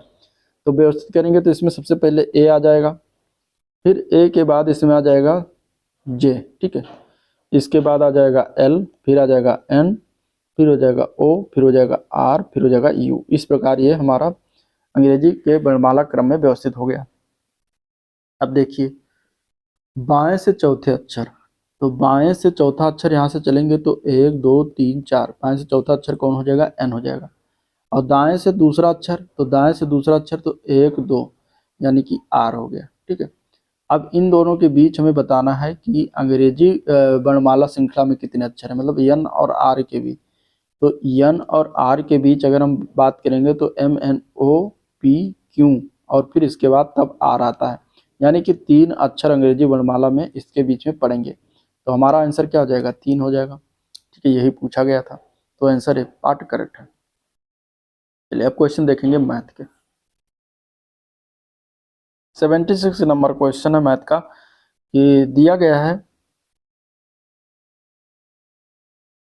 0.24 को सबसे छोटे भिन्न में बदलकर कैसे लिखेंगे ये बताना, ठीक है। देखिए 0.24 को अगर हम भिन्न में बदलने हैं तो 0.24 को अब यहाँ पे दशमलव लगा के 0 बढ़ाएंगे तो इस तरीके से हमारा ये दशमलव हट जाएगा, तो बचेगा 24/100, ठीक है। 24/100 को अगर और सॉल्व करते हैं तो 4 से कैंसिल करेंगे, 4 छक 24, 4 25 संयम, तो हमारा वैल्यू जो आ जाएगा वो 6/25 आ जाएगा। और यही हमसे पूछा गया, तो 6/25 इसका राइट आंसर हो जाएगा, ठीक है। 6/25 क्या हो जाएगा, इसका राइट आंसर हो जाएगा सी ऑप्शन राइट है। चलिए क्वेश्चन नंबर 77 देखते हैं, इजी था। अगला क्वेश्चन है 77 नंबर क्वेश्चन है। 77 नंबर क्वेश्चन दिया गया है कि यदि किसी त्रिभुज के कोणों में से एक 64 डिग्री है तो अन्य 2 आंतरिक कोणों के समद्विभाजक के बीच का कोण बताना है। अब देखिए इसको हम समझेंगे थोड़ा सा चित्र के माध्यम से। अब देखिए पहला जो इसमें बनता है, त्रिभुज बनाते हैं पहला कोई, ठीक है। इस प्रकार कोई त्रिभुज है। अब इसमें कह रहा है कि अगर ये कोई त्रिभुज है एक्स वाई और जेड, ये कोई त्रिभुज हो गया। अब कह रहा है कि इसका 2 आंतरिक कोणों को समद्विभाजक, तो समद्विभाजक करेंगे इस तरीके से, ये 2 कोण हम मान लेते हैं समद्विभाजक कर देते हैं, तो ये हमारा ओ हो जाता है, ठीक है। अब यहाँ पे क्या कह रहा है कि जो किसी त्रिभुज का, मतलब कि त्रिभुज अगर हम लेते हैं एक्स वाई और जेड, तो इस त्रिभुज में एक कोण क्या है, 64 डिग्री है। मतलब कि यह कोण 64 डिग्री मान लेते हैं, तो 64 डिग्री प्लस त्रिभुज के तीनों कोणों का योग कितना होता है, 180 डिग्री होता है, ठीक है। तो इस प्रकार हो गया। अब ये यहाँ से अगर हम देखेंगे तो x प्लस वाई बराबर हो जाएगा 180 डिग्री माइनस 64 डिग्री, यानी कि यह हो जाएगा 116 डिग्री, ठीक है। ये हमारा वैल्यू आ जाएगा। यहाँ से अगर बाई 2 करते हैं तो x/2 प्लस y/2 बराबर हो जाता है 116/2 के, ठीक है। यानी कि x/2 प्लस y/2 बराबर हो जाएगा 58 डिग्री के, ये हो जाएगा। अब समद्विभाजक मतलब बाई 2 करेंगे x को और y को, तो वही हमने किया यहाँ पे, ठीक है। अब त्रिभुज हम लेते हैं OXY, त्रिभुज हम लेते हैं कौन सा, त्रिभुज ओ एक्स वाई में, त्रिभुज ओ एक्स वाई में क्या लेंगे, कोण ओ प्लस कोण एक्स बाई टू प्लस कोण वाई बाई टू बराबर कितना हो जाएगा, ये 180 डिग्री के हो जाएगा। ठीक है, समद्विभाजक है एक्स और वाई का, तो X by two Y by two हो जाएगा। तो यहाँ पे देखिए एक्स बाई टू और वाई बाई टू का हमें वैल्यू पता है कितना है, 58 डिग्री। तो कोण ओ हम यहाँ से निकाल रख सकते हैं। ठीक है, कोण ओ प्लस 58 डिग्री बराबर 180 डिग्री के। तो कोण ओ का मान कितना आ जाएगा, 180 माइनस 58, यानी कि हमारी वैल्यू आ जाएगी, ये घटाएंगे 58 तो ये जाएगा 122 डिग्री। तो कोण ओ का वैल्यू कितना हो जाएगा, 122 डिग्री। तो यही हमसे पूछा गया था। तो आंसर क्या हो जाएगा, 122 डिग्री इसका राइट आंसर हो जाएगा। ठीक है, आंसर क्या हो जाएगा, 122 डिग्री, यही पूछा गया था। चलिए क्वेश्चन नंबर देखते हैं 78।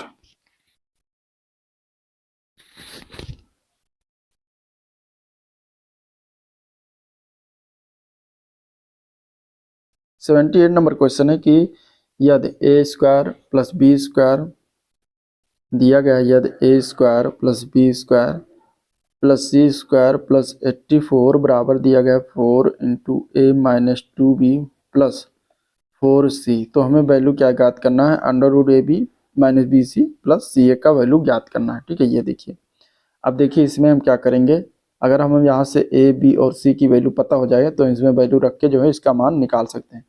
तो ए बी और सी की वैल्यू कहाँ से पता करेंगे, तो हम यहाँ से पता करेंगे। ठीक है, इसको हम क्या करेंगे, सबसे पहले इसको हम पक्षांतर करते हैं कुछ इस तरीके से।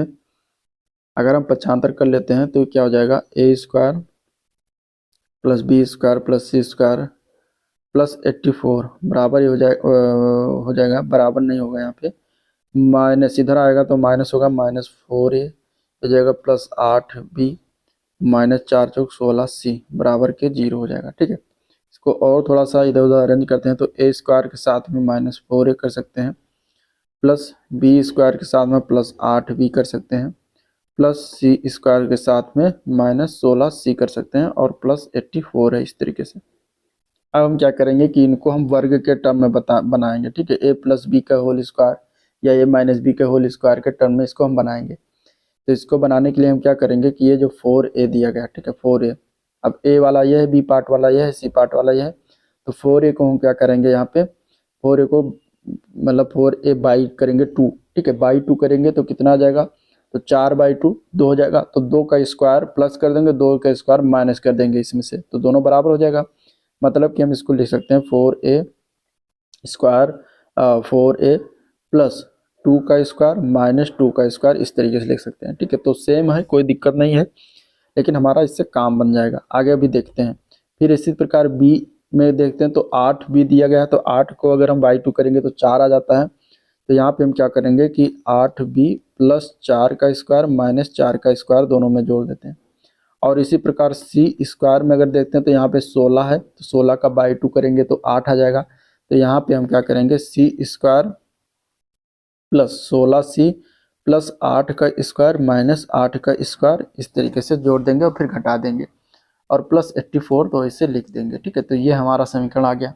अब यहाँ पे देखिए, जो हमारा A square plus minus 4a plus 2 का स्क्वायर, अगर हम इसको एक साथ लेते हैं तो ये क्या हो जाता है, a माइनस 2 का होल स्क्वायर हो जाता है। ठीक है, a माइनस 2 का होल स्क्वायर हो जाता है। इसको आप ओपन करेंगे तो यही हमारा आएगा, a square minus plus 2 square minus 4 है, 2 दूनी 4 है। और इसी प्रकार यहाँ पे देखते हैं तो b, अब इसको साथ में लेंगे तो यहाँ पे क्या हो जाएगा, प्लस b प्लस 4 का होल स्क्वायर। ठीक है, ये हमारा बन जाएगा। और इसी प्रकार सी में लेके तो सी स्क्वायर से लेकर यहाँ तक देखते हैं तो ये हमारा जो वर्ग बनता है ये किसका बनता है, ये बनता है c माइनस 8 का होल स्क्वायर। ठीक है, c माइनस 8 का होल स्क्वायर, यहाँ पे माइनस c है तो यहाँ पर भी माइनस 16c होगा, तो c माइनस 8 का होल स्क्वायर बन जाएगा। अब हमारे पास क्या बचा, हमारे पास ये प्लस 2 माइनस 2 का स्क्वायर बचा, तो माइनस 2 का स्क्वायर लिख देते हैं, यहाँ पे माइनस 4 का स्क्वायर बचा है, और यहाँ पे माइनस 8 का स्क्वायर बचा है, और प्लस 84 बचा है, ये बराबर के 0। अब क्या हो जाएगा, a माइनस 2 का whole square plus b minus 4 का whole square plus c minus 8 का होल स्क्वायर। ठीक है, b प्लस 4 का होल स्क्वायर, c माइनस 8 का होल स्क्वायर यहाँ पे देखिए -4, 4 चौक 16, -8 है 64 प्लस 84 बराबर के 0। अब देखिए ये 64 और 16 और 4, 16 4 20 और 64 84, तो -84 और प्लस 84, तो ये हमारा कैंसिल हो जाएगा यहाँ पे, ठीक है, 0 के हो जाएगा। तो हमारा बचेगा क्या, हमारा बचेगा a-2 का whole square plus b plus 4 का होल स्क्वायर प्लस c-8 का होल स्क्वायर बराबर के 0, ये हमारा बचेगा फाइनल, ठीक है। तो ये बचेगा, तो अब यहाँ से हम क्या कर सकते हैं, अगर हम a-2 का होल स्क्वायर बराबर एक बार 0 के लेते हैं तो a बराबर हमारा आ जाता है 2, ठीक है। और इसी प्रकार अगर b प्लस 4 बराबर 0 का होल स्क्वायर एक बार लेते हैं तो हमारा हो जाता है b बराबर -4, ठीक है। इसी प्रकार c-8 का होल स्क्वायर बराबर 0 लगते हैं तो c बराबर हमारा आ जाता है 8 के। तो इस तरीके से हमारा a, b और c का मान पता चल गया। अब हमें निकालना क्या है, निकालना हमें वैल्यू है A B minus B C plus C A का मान, ठीक है। तो इसमें हम वैल्यू को रखेंगे, ए का मान है 2 गुणे -4 माइनस बी का मान है -4 तो +4 हो जाएगा, इंटू सी का मान है 8 प्लस सी का मान है 8 प्लस 2, इस तरीके से हमारी वैल्यू हो जाएगी। तो फाइनल आ जाएगा 4 दूनी 8 -8 प्लस 8 चौक 32 प्लस 8 दूनी 16 ए अंडर रूट। तो 32 और 16 जोड़ देंगे और 8 उसमें से घटा देंगे, ठीक है। तो हमारा कितना हो जाएगा, -8 प्लस 6 2 8 3 1 4। अब ये घटेगा -8, तो यहाँ पे हो जाएगा हमारा वैल्यू 40 अंडर रूट 40, यानी कि 40 को और सॉल्व करते हैं तो ये हो जाएगा 2 रूट 10, यही हमारी वैल्यू हो जाएगी। आंसर निकालना 2 रूट 10 इसका राइट आंसर हो जाएगा, ठीक है। इस प्रकार हम इसको निकाल लेंगे, लगा लेंगे। चलिए क्वेश्चन नंबर 78 हो गया, अब 79 देखते हैं। 79 नंबर क्वेश्चन है, एक साहूकार को पता है कि साधारण ब्याज पर 13% वार्षिक में 0.5% की गिरावट होने पर उसकी आमदनी में 104% की कमी हो जाती है, तो उसकी उधार दी गई पूंजी क्या होगी ये बताना। अब देखिए यहाँ पे कह रहा है कि 0.5% की गिरावट होने पर 104 रुपये की कमी हो जाती है, मतलब कि 0.5% बराबर 104 रुपये के। तो यहाँ पे अगर 1% निकालते हैं तो कितना हो जाएगा, 104 बट्टे 0.5। तो अगर यहाँ से 100% निकाल लेंगे तो कितना हो जाएगा, 104 बटे 0.5 गुणे 100 हो जाएगा, ठीक है। और यही हमारा क्या 100% जो उधार दी गई पूंजी है, यही हमारी इसकी वैल्यू है। तो 0.5 है तो यहाँ पे दशमलव लगा के 0 बढ़ाएंगे तो इस तरीके से दशमलव हट जाएगा, 5 से कैंसिल करेंगे तो 5 दूनी 10 20 आ जाएगा, 104 0 गुणे 20 हो जाएगा। इसको अगर हम गुणा करते हैं तो कितना आ जाएगा, 20,800 रुपये। तो यही हमारी उधार दी गई क्या हो जाएगी, राशि हो जाएगी 20,800, ठीक है। तो इसमें ऐसे निकालना था, एक त्रिकोणदारा था, तो आंसर इसका ए पार्ट करेक्ट हो जाएगा। चलिए क्वेश्चन नंबर 80 नंबर क्वेश्चन देखते हैं क्या दिया गया है। 80 नंबर क्वेश्चन है, एक बॉक्स में 18 गेंदे हैं जिसमें से लाल कितनी गेंदे हैं, 8 गेंदे और 6 नीली गेंदे हैं, बाकी पीली गेंदे। तो बाकी जो पीली गेंदे हैं वो कितनी गेंदे हैं तो निकाल लेते हैं। तो पीली गेंदों की संख्या, पीली गेंदे कितनी है, पीली गेंदे हो जाएंगी 18 - 8 + 6 14, ये जोड़ देंगे तो हो जाएगा 4। तो 4 गेंदे बाकी क्या है, पीली है। यदि 2 गेंदों को बॉक्स से बेतरकीब तरीके से लिया जाता है तो इसकी कितनी प्रायिकता है कि इनमें से एक पीली और दूसरी नीली हो।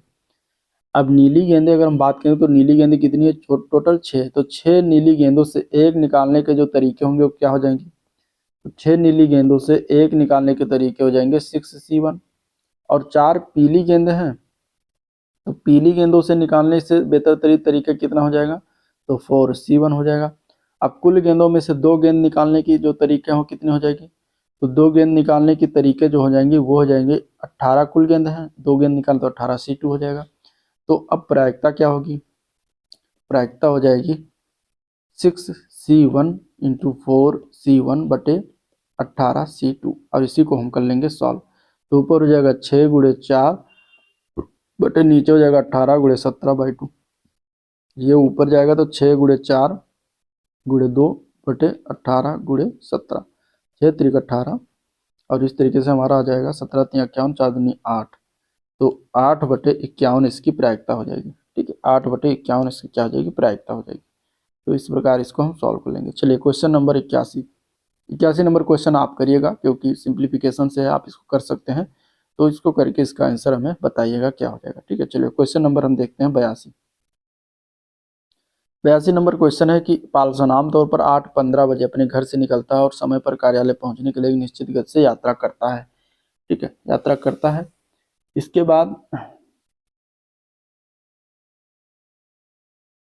यात्रा करता है और फिर एक दिन उसने अपनी सामान्य गति से 3/5 पर यात्रा की और इसलिए 45 मिनट देर से पहुंचा। पाल्सन को आमतौर पर अपने कार्यालय तक पहुंचने में कितना समय लगता है ये बताना है। ठीक है, चलिए इसको कैसे लगाएंगे। मान लेते हैं कि ये x किलोमीटर की निश्चित दूरी तय करता है और कितने गति से, तो y किलोमीटर प्रति घंटा की गति से तय करता है मान लेते हैं। ठीक है, तो मान लेते हैं जो दूरी है वो कितनी है, x किलोमीटर है। ठीक है, और जो उसकी चाल है वो कितनी चाल से इसको तय करता है, तो y किलोमीटर प्रति घंटा की चाल से तय करता है। तो उसके कुल यात्रा के दौरान जो समय लगता है वो कितना लगता है, मान लेते हैं t घंटा लगता है। ठीक है, तो इस प्रकार अगर हम देखते हैं तो यहाँ पे लगाएंगे तो y इंटू टी मतलब चाल गुणा समय बराबर हो जाएगा दूरी के। तो दूरी कितना है, 3/5y, मतलब टोटल दूरी जो है वो कितना तय करता है, तो 3/5 गति के 3/5 पर, मतलब गति जो है हो जाएगी 3/5y का, इंटू जो समय है, समय का है समय 45 मिनट, जब 3/5y गति से चलता है तो 45 मिनट देर से पहुंचता है, तो इंटू हो जाएगा t प्लस 45/60 घंटा देर पर पहुंचता है, तो प्लस कर देंगे इसको। ठीक है, प्लस कर देंगे इसको, तो यहाँ पे ये हमारा फार्मूला निकल के आ जाएगा। अब इसको हम क्या करेंगे, अगर y देखिए गुणे में है तो y दोनों साइड कैंसिल हो जाएगा, t बराबर हो जाएगा 3/5 इंटू ये हो जाएगा 15×3=45, 1500 को 60, मतलब कि अगर हम देखें तो ये 3/4 हो जाएगा। ठीक है, तो 4t प्लस 3। ठीक है, तो यहाँ पे हो जाएगा t प्लस 3/4, ऐसे लिख देते हैं। अब इसको हम क्या करेंगे, 3/5 अंदर गुणा करते हैं तो 3t/5 हो जाता है, प्लस 3×9/5 हो जाता है, इस तरीके से आ जाएगा। अब अगर हम 3t/5 इधर लाते हैं तो t माइनस 3t/5 हो जाएगा बराबर 9/20। इसको अगर हम भाग करते हैं तो एलसीएम लेंगे तो 5t माइनस 2t। ठीक है, 5t minus 3t 5t minus 3t/5 बराबर 9/20। यहाँ से और सॉल्व करेंगे तो ये हो जाएगा 2t/5 बराबर 9/20। तो यहाँ पे वैल्यू हो जाएगी 5 से कैंसिल होगा, 5 चौक 20, तो t बराबर हो जाएगा 9/8। यानी कि अगर इसको हम बदलते हैं तो 1/8 घंटा हो जाएगा। ठीक है, 1/8 घंटा हो जाएगा, और यही हमें निकालना था, तो डी पार्ट इसका करेक्ट हो जाएगा। ठीक है, डी पार्ट इसका करेक्ट हो जाएगा, तो इस प्रकार हम इसको निकाल लेंगे। चलिए क्वेश्चन नंबर 83 देखते हैं। 83 नंबर क्वेश्चन है, दिया गया है कि गोविंदा सामान्यतः प्रतिदिन अपने घर से सुबह 8 बजे निकलता है और समय पर कार्यालय पहुंचने हेतु निश्चित गति पर यात्रा करता है। एक दिन वो सामान्य गति की 4/5 स्पीड से यात्रा करता है, 22-22.5 मिनट की देरी से पहुंचता है। तो वही गोविंदा को कार्यालय पहुंचने में कितना समय लगता है, मतलब ऊपर वाले जैसे क्वेश्चन था उसी प्रकार ये सेम टू सेम है। तो इसको आप लगा के इसका हमें आंसर बताइएगा। ठीक है, पिछले वाले जैसे। ठीक है, हम देखेंगे 84 नंबर क्वेश्चन। 84 नंबर क्वेश्चन है कि 13 की पावर 123 का इकाई मान बताना हमें। तो देखिए यहाँ पे हम क्या करेंगे कि 123 का अगर हम 4 से यहाँ पे डिवाइड करेंगे तो जितना शेषफल आएगा, 4×3=12, तो 3 हमारा यहाँ पे शेषफल आएगा, तो 13 की पावर 3 कर देंगे। ठीक है, तो इकाई अंक हमें सिर्फ देखना है, तो 3 की पावर 3 देखना है, तो 3 की पावर 3 करते हैं, 3×3=9, 27। तो हमारा फाइनली 27 जो आता है वो 3 की पावर सिर्फ लास्ट वाला देखेंगे तो यहाँ पे 7 आ जाता है, तो इकाई अंक क्या हो जाएगा हमारा 7 हो जाएगा। तो आंसर यहाँ पे बी पार्ट करेक्ट हो जाएगा। चलिए क्वेश्चन नंबर 85 देखते हैं। 85 नंबर क्वेश्चन क्या दिया गया है, दिया गया है कि x के पास कुछ धन है, उसने कुल धन का 40% अपने पुत्र को, शेष का 60% अपनी पुत्री को और शेष धन अपनी पत्नी को दे दिया। यदि उसकी पत्नी को पुत्री से 192 रुपये कम प्राप्त हुए तो x के पास कुल कितना धन था। अब मान लेते हैं कि x के पास टोटल 100 रुपये है। ठीक है, टोटल कितने हैं, 100 रुपये हैं। ये हम मान लेते हैं। तो इसमें इसने 40% मतलब 40 रुपये जो है दे दिया पुत्र को, ठीक है। बाकी कितना बचा, 60 रुपये बचे। बाकी कितना बचा, 60 रुपये बचा। अब शेष जो धन बचा है उसका 60% पुत्री को दिया, मतलब 60 का अगर 60% निकालते हैं तो 60/100 करेंगे तो ये हो जाएगा 36। तो मतलब 36 रुपये ये दे दिया पुत्री को, ठीक है। तो बाकी इसमें कितना बचा, तो 60 माइनस 36 बराबर कितना बचा, 4, 5 में से 3 गए 2, तो 24 रुपये जो शेष बचा ये है पत्नी को दे दिया, ठीक है, पत्नी को दे दिया। अब कह रहा है कि उसकी पत्नी को पुत्री से 162 रुपये कम प्राप्त हुए, यानी कि अगर आप यहाँ पर देखते हैं तो कितना कम रुपया प्राप्त हुआ, तो 36 माइनस 24, 6 में से 4 गए 2, 3 में से 2 गए 1, 12 रेशियो, तो 12 रुपये कम प्राप्त हुए। तो यानी कि यही 12 रेशियो बराबर कितना है, 12 रेशियो बराबर है 192। तो 1 रेशियो बराबर हो जाएगा 12 कम 12, 7 19, 12 छक 72, यानी कि 1 रेशियो बराबर 16 किया जाएगा। हमसे पूछा क्या गया कि एक्स के पास कुल कितना धन था, तो कुल धन मैंने माना था 100 रुपये, तो 100 गुणे 16 कर देंगे तो हमारा वैल्यू हो जाएगा 1600 रुपये। तो एक्स के पास टोटल 1600 रुपये था, ठीक है। तो इस प्रकार हम इसको निकाल लेंगे। आंसर इसका बी ऑप्शन करेक्ट हो जाएगा। आंसर इसका बी ऑप्शन क्या है, करेक्ट हो जाएगा, ठीक है। अगर पुत्र के पूछता कि पुत्र के पास कितना धन है, तो यहीं से हम पुत्र का निकाल लेते हैं। यहाँ 16 गुणे 40 कर देते हैं, ठीक है। 16 चौके 64, 640 रुपये पुत्र के पास थे। और अलग अलग सेपरेट सब जगह निकाल लेते हैं, मतलब पुत्री का भी पत्नी का भी सबका सभी जगह 16 से गुणा कर देते हैं। फाइनली हमारा वैल्यू निकलता चला आता। चलिए अगले क्वेश्चन की तरफ बढ़ते हैं। Question number 86। 86 नंबर क्वेश्चन है कि एक राशि को ए, बी और सी के बीच इस प्रकार क्रमशः बांटा जाता है 16:17:18 में, ठीक है। और यहाँ पे बताया जाता है कि सी अपने हिस्से में से 1800 रुपये जो है बी को दे देता है, और तो ए, बी और सी के बीच का जो अनुपात हो जाता है वो हो जाता है 17:19:18 के। तो यहाँ पे हमें बताना है वितरित राशि ज्ञात करना है। चलिए वितरित राशि कैसे ज्ञात करेंगे, तो देखिए 86 नंबर क्वेश्चन, मान लेते हैं कि जो वितरित ए बी सी के बीच जो राशि है वो कितना है, तो 16x हो जाएगा, 17x रुपये और 18x रुपये है, ठीक है, इन तीनों के बीच। तो प्रश्न के अनुसार जो 18x है, ठीक है, 18x है, सी का जो 18x है उसमें से ये 1800 रुपये किसको देता है, बी को देता है, तो -18 कर देंगे। और बी का है 17x, तो इसमें +1800 हो जाएगा, ठीक है, क्योंकि 17x है तो उसमें 1800 और पा जाता है। तब इन दोनों का जो हो जाता है वर्तमान क्या कहते हैं कि रेशियो, वो जाता है 17:19:18, मतलब कि 19:18 जाता है, यानी कि 18 सी का हो जाता है और 19 बी का हो जाता है। अब इसी समीकरण को हम कर लेंगे सॉल्व। ऊपर अगर हम 18 कॉमन लेते हैं तो x - 100 बचता है बटे 17x + 1800 बराबर 18/19, ठीक है। अब यहाँ से देखिए 18 से 18 कैंसिल हो जाएगा, ये हो जाएगा 19x - 1900 बराबर हो जाएगा 17x + 1800, ठीक है, x से गुणा हो जाएगा। 17x इधर लाएंगे तो 19x में से घट जाएगा तो बचेगा 2x, और 1900 उधर जाएगा तो जुड़ जाएगा 1800 में, तो 18 और 19 हो जाता है 3700। तो x बराबर हमारा आ जाएगा 2 एकम 2 8 16 2 पंचे 10 1850 रुपये, ठीक है। x बराबर इतना आएगा।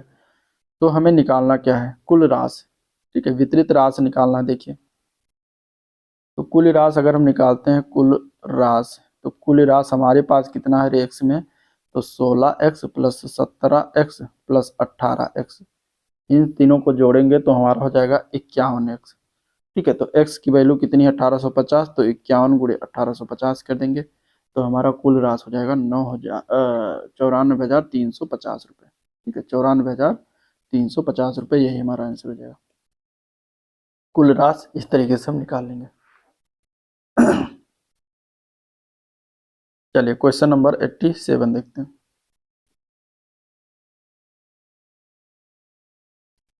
87 नंबर क्वेश्चन दिया गया है कि 3 साझेदार हैं एबीसी, कुल धनराशि 36,000 रुपये है, निवेश करते हैं। वर्ष के अंत में ए को 26,000 रुपये, बी को 20,800, सी को 31,200 रुपये लाभ के रूप में मिलते हैं। तो ए और सी दोनों के द्वारा मिलाकर कितनी राशि का निवेश किया जाता है। चलिए अब देखिए लाभ का अनुपात जो है पहले निकाल लेंगे, लाभ का अनुपात निकालेंगे, क्योंकि हमें यही पता है लाभ तो लाभ का अनुपात बराबर क्या हो जाएगा, 26,000 रुपये मिला ए को, ठीक है, 20,800 मिला है बी को, और सी को मिला है 31,200 रुपये। तो इस प्रकार हम ये अनुपात निकालेंगे, गुणा भाग करेंगे तो 2 जीरो दोनों में से कैंसिल हो जाएगा, और सॉल्व कर लीजिएगा तो ये हमारा आ जाएगा 5:4:6, ठीक है, कैंसिल कर लीजिएगा। अब देखिए समय समान है तो निवेश का अनुपात बराबर लाभ का अनुपात होता है, यानी कि तो फिर निवेश का अनुपात भी यही हो जाएगा, ठीक है, निवेश का रेशियो क्या हो जाएगा, यही हो जाएगा 5:4:6।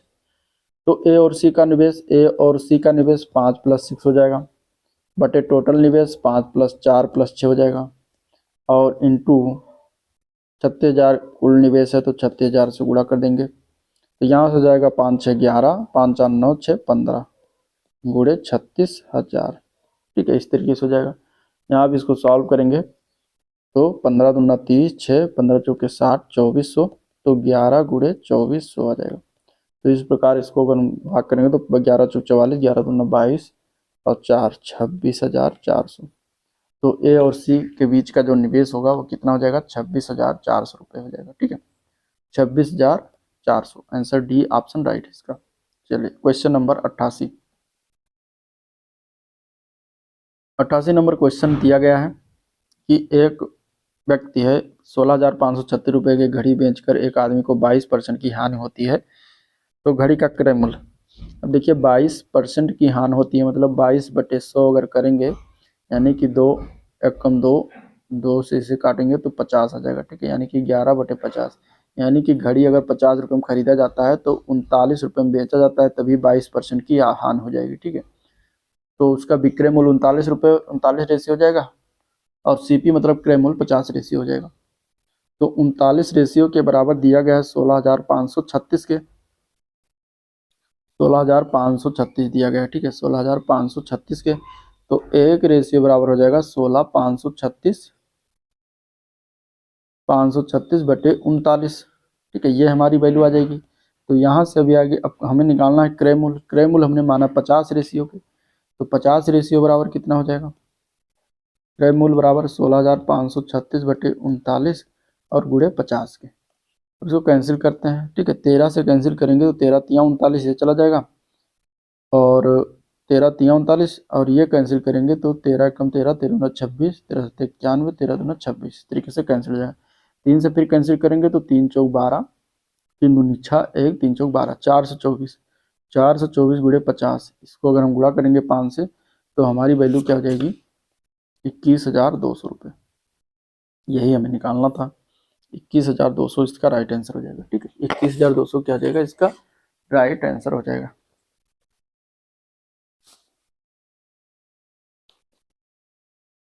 चलिए क्वेश्चन नंबर 88 हो गया। अब देखते हैं 89 नंबर क्वेश्चन।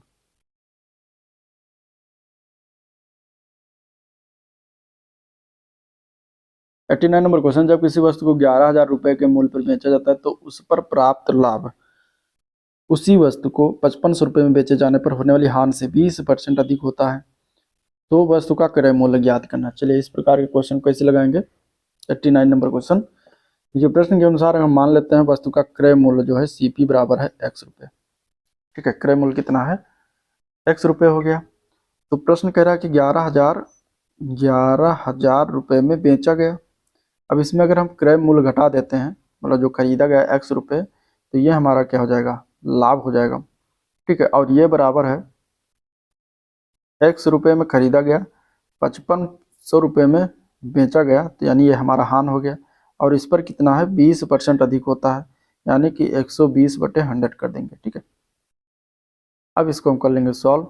तो यहाँ से देखिए ये कटेगा, 1 0 0 का 2 6 12, 2 5 10, 6/5 आएगा, और इसमें अगर हम देखते हैं गुणा करते हैं, ये हो जाएगा 5 से इधर गुणा होगा, 11 5 55,000 माइनस 5x बराबर 6x माइनस 5500 गुणे 6 हो जाएगा। अब इसको और सॉल्व करते हैं तो ये हो जाएगा 55,000x 55,000 प्लस 5500 इंटू 6, तो ये हो जाएगा 33, ठीक है, 33,000 बराबर हो जाएगा, उधर लेकर जाएंगे तो 6x प्लस 5x, यानी कि 11x बराबर हो जाएगा 88,000। x बराबर हो जाएगा 11 × 88 तो 8,000, ये वैल्यू हो जाएगी। तो वस्तु का क्रय मूल्य कितना था? 8,000। ठीक है, यही हमें निकालना था। XCP बराबर x माना था तो 8,000 रुपये इसका राइट आंसर हो जाएगा। चलिए क्वेश्चन नंबर 90 देखते हैं। 90 नंबर क्वेश्चन है, एक त्रिभुज है ABC। त्रिभुज है ABC और इसको मान लेते हैं AB और C, और AB और AC की भुजाओं पर दो बिंदु क्रमशः D और E इस तरीके से हैं कि DE अनुपात है बराबर है पैरेलल है BC के, तो BC के पैरेलल है D। ठीक है, BC के पैरेलल है D, तो इसको हम बनाएंगे पैरेलल, समानांतर हो गया DE बिंदु, इस तरीके से पैरेलल है। ठीक है, अब AD अपान BD बराबर क्या है? ये 3/4 के। ठीक है, क्या है? 3/4 के, इस तरीके से हो जाएगा। तो त्रिभुज ABC के क्षेत्रफल का समलंब चतुर्भुज DECB के क्षेत्रफल से अनुपात, मतलब इन पूरे के क्षेत्रफल का अनुपात इन पूरे इसके अनुपात के बराबर बताना हमें कितना होगा। ठीक है, तो देखिए इसमें हम लगाएंगे। अब यहाँ पे देखिए दिया गया है DE जो दिया गया है वो किसके समानांतर है? तो DE समानांतर है BC के। ठीक है, देखिए DE समानांतर है BC के, ये दिया गया है। तो यहाँ पे देखिए अगर त्रिभुज ABC का क्षेत्रफल देखते हैं, ABC का क्षेत्रफल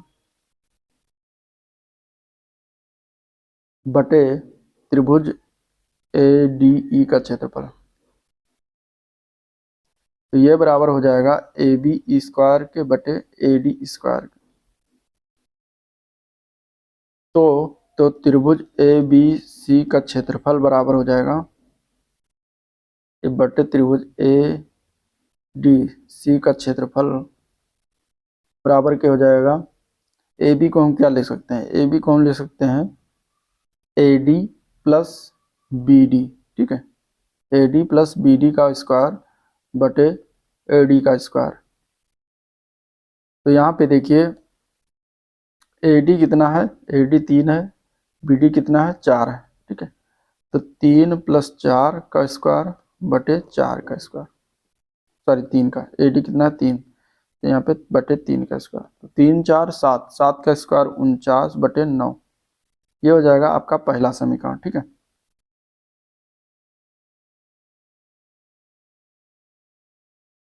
जो कि आ जाएगा त्रिभुज ABC का क्षेत्रफल बटे त्रिभुज ADC का क्षेत्रफल। हमें जो ज्ञात करना है वो क्या ज्ञात करना है? त्रिभुज ABC का क्षेत्रफल बटे समलंब चतुर्भुज DECB के क्षेत्रफल का अनुपात। तो यहाँ पे ये हमें अनुपात पता चल गया। अब इसके बाद हम नेक्स्ट जो करेंगे, अगर हम यहाँ पे दोनों पक्षों में 1 का घटा देते हैं, ठीक है, यहाँ पे हम क्या करेंगे? दोनों पक्षों में 1 घटा देते हैं, तो ये क्या हो जाएगा? त्रिभुज ABC का क्षेत्रफल बटा त्रिभुज ADC का क्षेत्रफल -1 बराबर ही हो जाएगा 49/9 -1 हो जाएगा। ठीक है, तो यहाँ पे क्या हो जाएगा? ये हो जाएगा त्रिभुज ABC का क्षेत्रफल माइनस त्रिभुज ADE का क्षेत्रफल बटे त्रिभुज ADE का क्षेत्रफल बराबर हो जाएगा 49/9 -1, मतलब कि 40/9 हो जाएगा। ये हमारी वैल्यू आ जाएगी। अब इसके बाद क्या करेंगे देखते हैं आगे। ये वैल्यू आएगी त्रिभुज ABC का क्षेत्रफल माइनस त्रिभुज ADE का क्षेत्रफल बटे त्रिभुज ADE का क्षेत्रफल बराबर 40/9। तो अब देखिए जो ऊपर लिखा हुआ है, क्या लिखा हुआ है? त्रिभुज ABC का क्षेत्रफल माइनस ADE का क्षेत्रफल। अब आप चित्र में देखते हैं त्रिभुज ABC का क्षेत्रफल माइनस ADE का क्षेत्रफल, ठीक है, माइनस ADE का क्षेत्रफल, तो बराबर बचता क्या है? बचता यही है, चतुर्भुज बचता है। ठीक है, इन दोनों का क्षेत्रफल अगर त्रिभुज ABC के क्षेत्रफल से ADE का क्षेत्रफल घटा देंगे तो हमारा क्षेत्रफल जो बचेगा वो क्या बचेगा? DEBC चतुर्भुज का क्षेत्रफल बचेगा। तो यही तो यहाँ पे लिखा हुआ है ना, देखिए ये तो ऊपर हमारा जो बचेगा, ऊपर बचेगा चतुर्भुज DECB का क्षेत्रफल बटे त्रिभुज ADE का क्षेत्रफल बराबर के हो जाएगा 40/9 का क्षेत्रफल। ठीक है, ये हमारा दूसरा समीकरण आ गया। अब देखिए समीकरण 1 को हम करेंगे भाग समीकरण 2 से। ठीक है, समीकरण 1 को हम भाग करेंगे समीकरण 2 से। तो हमारा समीकरण 2 जो है वो कितना है, त्रिभुज ABC का क्षेत्रफल बटे त्रिभुज ADC का क्षेत्रफल। तो इनको हम भाग करते हैं दोनों को, समीकरण 1 को भाग करेंगे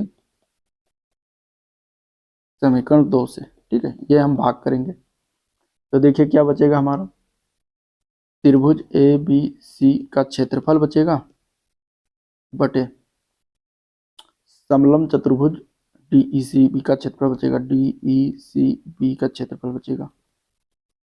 बाकी त्रिभुज ADE का क्षेत्रफल दोनों में बटे में तो वो कट जाएगा, इधर आ जाएगा 49/9 बटे 40/9। यहाँ से 9 9 कैंसिल हो जाएगा। ठीक,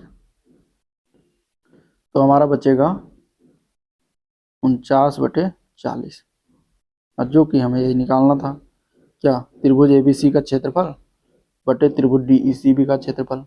ये हमारा हो जाएगा 49/40 या फिर 49:40 इसको लिख सकते हैं। तो यही वैल्यू हो जाएगी 49:40। तो इस प्रकार हम इसको लगा लेंगे, आंसर इसका डी ऑप्शन राइट हो जाएगा। ठीक है, चलिए क्वेश्चन नंबर 91 देखते हैं।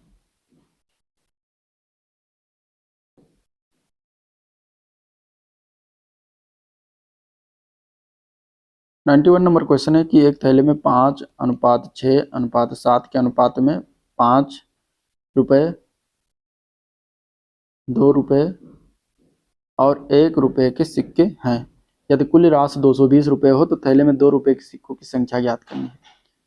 अब मान लेते हैं कि ये जो है 5 सिक्कों की संख्या जो इनकी कितनी है, 5x है, 6x है और 7x है। तो यहाँ पे कुल राशि 220 रुपये है, तो कुल राशि निकालेंगे तो 5 जो सिक्के हैं, 5 सिक्के हैं कितने, 5x के, 5x रुपये हैं। कुल जो सिक्कों की संख्या कितनी है, 5x है, और कितने हैं ये, 5 रुपये के। तो गुणे करेंगे 5 प्लस 2 रुपये के कितने सिक्के हैं, तो 6x हैं, तो 6x से गुणा करेंगे, प्लस 1 रुपये के कितने सिक्के हैं, तो 7x हैं, तो 7x से गुणा करेंगे, बराबर है कितने रुपए हो जाएंगे, 220 रुपये के। टोटल 25x प्लस 6 दूनी 12x प्लस 7x बराबर 220 के। तो इसको अगर हम जोड़ेंगे तो ये हो जाएगा टोटल 44x बराबर 220 के। तो x बराबर आ जाएगा 220/44, मतलब कि 5 बार जाएगा ये, तो x की वैल्यू 5 आ जाएगी। तो अब यहाँ से हम 2 रुपये के सिक्कों की संख्या निकाल सकते हैं।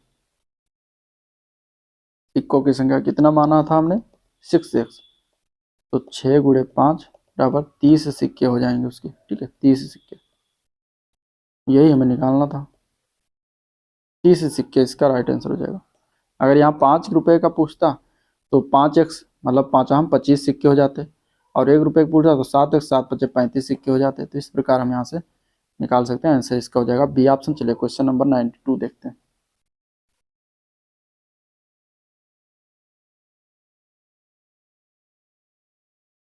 नंबर क्वेश्चन है, एक राशि को जब वार्षिक चक्रवृद्धि ब्याज की दर पर निश्चित दर पर निवेश किया जाता है तो 2 साल बाद परिपक्व होने पर वो निवेशित राशि जो है 1/21 गुना हो जाती है। तो वार्षिक चक्रवृद्धि ब्याज की दर बताना है। ठीक है, मतलब कि 1.21 गुना, मतलब कि ये क्या दिया गया है, ये मूलधन का 1.21 गुना हो जाते हैं। मतलब मूलधन अगर P है तो उसका मिश्र धन बताया गया 1.21 P हो जाता है। ठीक है, ये मिश्र धन हो गया। तो यहाँ पे जो फार्मूला होता है A बराबर P × 1 + R/100 की पावर n, तो इसको लगाएंगे तो A बराबर यहाँ पर हो जाएगा 1.21 P बराबर इंटू P के 1 + R/100 की पावर, 2 वर्ष में हो रहा तो 2 कर देंगे। यह आपका हो जाएगा, यहाँ से P से P कैंसिल चला जाएगा, 121 बटे इसको हम 100 लिख सकते हैं। ठीक है, दशमलव हट जाएगा तो नीचे 100 हो जाएगा, 1 + R/100 की पावर स्क्वायर हो जाएगा। अब ये देखिए किसका स्क्वायर है, तो 11 का स्क्वायर है और 10 का स्क्वायर, तो यहाँ पे क्या हो जाएगा, 11 बटे अगर वर्गमूल लेते हैं तो यहाँ पे 11/10 हो जाएगा, और यहाँ से स्क्वायर हट जाएगा, 1 + R/100 बचेगा। ठीक है, एक पक्षांतर करेंगे तो यहाँ पे 1 हो जाएगा R/100, 10 में से ये एलसीएम लेंगे तो 11 माइनस 10/1/10 बराबर R/100 आ जाएगा। तो आर की वैल्यू फाइनल हो जाएगी 10%। ठीक है, आर की वैल्यू क्या हो जाएगी 10% हो जाएगी। तो यहाँ पे यही निकालना था, सी पार्ट करेक्ट हो जाएगा। क्वेश्चन नंबर 93 नंबर क्वेश्चन है। 14 सेंटीमीटर ऊंचाई वाले एक लंब वृत्तीय बेलन का वक्र पृष्ठ क्षेत्रफल जो दिया गया 110 सेंटीमीटर स्क्वायर दिया गया। बेलन के आधार का व्यास ज्ञात करना है। बेलन की ऊंचाई दिया गया है कितना, 14 सेंटीमीटर। ठीक है, और वक्र पृष्ठीय क्षेत्रफल दिया गया है बेलन का कितना, 110 सेंटीमीटर। तो वक्र पृष्ठीय क्षेत्रफल का फार्मूला क्या होता है, 2πRh। ये बराबर की दिया गया 110 सेंटीमीटर। अब 2r जो देता है ये क्या होता है, ये व्यास होता है। तो यहाँ पे देखिए अगर हम बात करेंगे 2r एक साथ कर लेंगे, 2r into pi into H बराबर 110। तो ये हो जाएगा d मतलब व्यास, ये बराबर होगा 110/पाई इंटू एच हो जाएगा। ठीक है, तो d बराबर, चूंकि हमें यहाँ पे व्यास निकालना तो इसलिए व्यास में पहले कन्वर्ट कर लिया है 110 इंटू 22/7 गुणे एच का मान 14। ठीक है, 7 दूनी 14। तो इस प्रकार हमारी वैल्यू जो हो जाएगी 110/22 गुणे 2। इसको अगर हम गुणा करेंगे तो हमारा आ जाएगा 2.5 सेंटीमीटर, और यही हमारा आंसर हो जाएगा। व्यास कितना हो जाएगा, 2.5 सेंटीमीटर। ये पार्ट इसका करेक्ट हो जाएगा। चलिए क्वेश्चन नंबर अगला देखते हैं। 94 से लेकर 96 तक आपको एक ग्राफ को पढ़ के इसका उत्तर देना है। ठीक है, ग्राफ कुछ इस तरीके से दिया गया। 2001 से 2010 में एक कंपनी को वार्षिक बिक्री के आंकड़ों का प्रतिनिधित्व करता है। अब यहाँ पे ये वर्ष में दिया गया है और इधर बिक्री दिया गया है करोड़ में। ठीक है, 2001 में 2 करोड़ की बिक्री, 2002 में भी 2 करोड़, 2003 में 3 करोड़ की, 2004 में 4 करोड़, 2005 में हुआ है 10 करोड़, 2006 में 6 करोड़, 2007 में 6 करोड़, 2008 में 5 करोड़ और 2009 में 7 करोड़, 2010 में 7 करोड़। इस तरीके से दिया गया है। क्वेश्चन क्या है देखते हैं। क्वेश्चन नंबर 94 दिया गया है कि 2006 में बिक्री की तुलना में 2008 में बिक्री में कितने प्रतिशत की कमी आई। ठीक है, 2006 और 2008 की तुलना किया जा रहा है।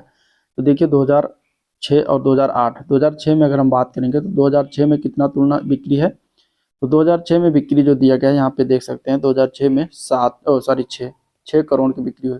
और 2008 में कितनी बिक्री है, 2008 में है 5 करोड़। तो इनके दोनों में प्रतिशत की कमी, तो कमी परसेंटेज कितना हो जाएगा, क्या करेंगे 6 - 5/6 कर देंगे, इंटू 100 कर देंगे। तो इस तरीके से हमारा ये कमी परसेंटेज हो जाएगा। ठीक है, ये हमारा जो है कमी परसेंटेज हो जाएगा। अब इसको हम सॉल्व कर लेंगे। 6 - 5 1/6 गुणे 100, ये बराबर हो जाएगा आपका 50/3, मतलब कि 16 सही 2/3% की कमी हो जाएगी। यही हमारा आंसर हो जाएगा। इस प्रकार हम इसको लगा लेंगे तो यहाँ पे आंसर 94 का हो जाएगा 16 सही 2/3। 2002-2007 में बिक्री का अनुपात क्या है, 2095 का क्वेश्चन है। 2002 और 2007 में बिक्री का अनुपात पूछा गया। ठीक है, तो 2002 का बिक्री देखते हैं। 2002 में कितनी बिक्री दी गई, 2002 में बिक्री है 2, और 2007 में कितनी बिक्री है, 2007 में 6 है। तो 2:6 मतलब 2 1 कम 2, 1:3 हो जाएगा। इसका फाइनल आंसर कितना हो जाएगा, 1:3 हो जाएगा। ठीक है, 1:3 इसका फाइनल आंसर हो जाएगा, जो कि अगला क्वेश्चन चलिए देखते हैं। इजी था, 95 का हो जाएगा 1:3, मतलब बी पार्ट इसका करेक्ट है। 2003 से 7 की अवधि के दौरान कंपनी की औसत बिक्री कितनी है। ठीक है, तो 96 जो दिया गया है। अब 2003 से 7 के अवधान और के दौरान देखें, 2003 में हुआ बिक्री 3 करोड़, फिर 4 करोड़ बिक्री हुई, फिर 10 करोड़ बिक्री हुई, फिर 6 करोड़, फिर 6 करोड़ बटे 5 है। तो 5 से डिवाइड करेंगे तो औसत हमारा निकल आएगा। तो यहाँ पे इसको अगर हम निकालते हैं तो ये हो जाएगा 29/5, मतलब कि 5.8 करोड़ की बिक्री औसतन हुई। तो आंसर 5.8 हो जाएगा। आंसर ए पार्ट करेक्ट हो जाएगा। ठीक है, चलिए क्वेश्चन नंबर 97 नंबर क्वेश्चन देखिए, कुछ इस तरीके से दिया गया। 97 नंबर क्वेश्चन है। 143 खिलाड़ियों की जो है औसत वजन है 93 किलोग्राम है। ठीक है, यदि प्रबंधक का वजन शामिल कर लिया जाता है तो मतलब एक और बढ़ जाते हैं, तो औसत वजन में एक बढ़ जाता है, मतलब औसत वजन अगर 93 है तो 94 हो जाता है। तो प्रबंधक का वजन, तो देखिए 94 किलोग्राम जो आया है ये औसत वजन, ये कितना है 143 में अगर हम 94 जोड़ देते हैं तो हमें प्रबंधक का पता चल जाएगा। ठीक है, 4 3 7 और 9 4 13 1 1 2 237 किलोग्राम हो जाएगा। तो यहाँ पे राइट आंसर 237 हो जाएगा। सी ऑप्शन करेक्ट है।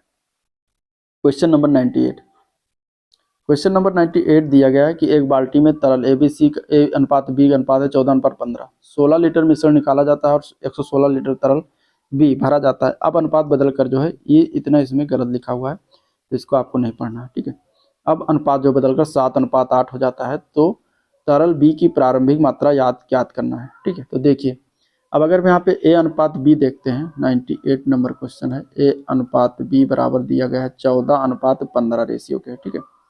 14:15 के रेशियो में है तरल कोई, इसमें दिया गया है कि रेशियो जो है चेंज हो गया, ठीक है। रेशियो चेंज हो गया, कितना हो गया अब 7:8। जब क्या किया जाता है 116 लीटर मिश्रण निकाला जाता है और 116 लीटर तरल बी भर जाता है, तब इसका जो है रेशियो 7:8 हो जाता है।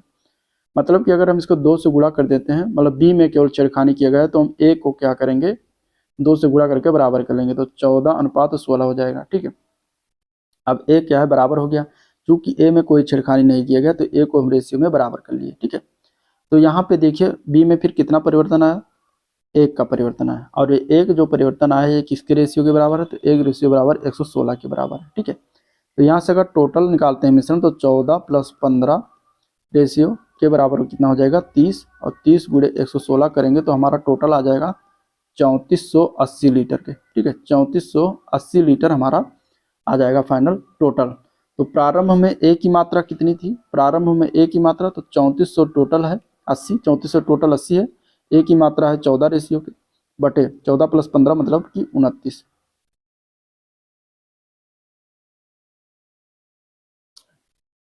यहाँ पे 14 + 16 होगा, 14 + 15 बराबर 29।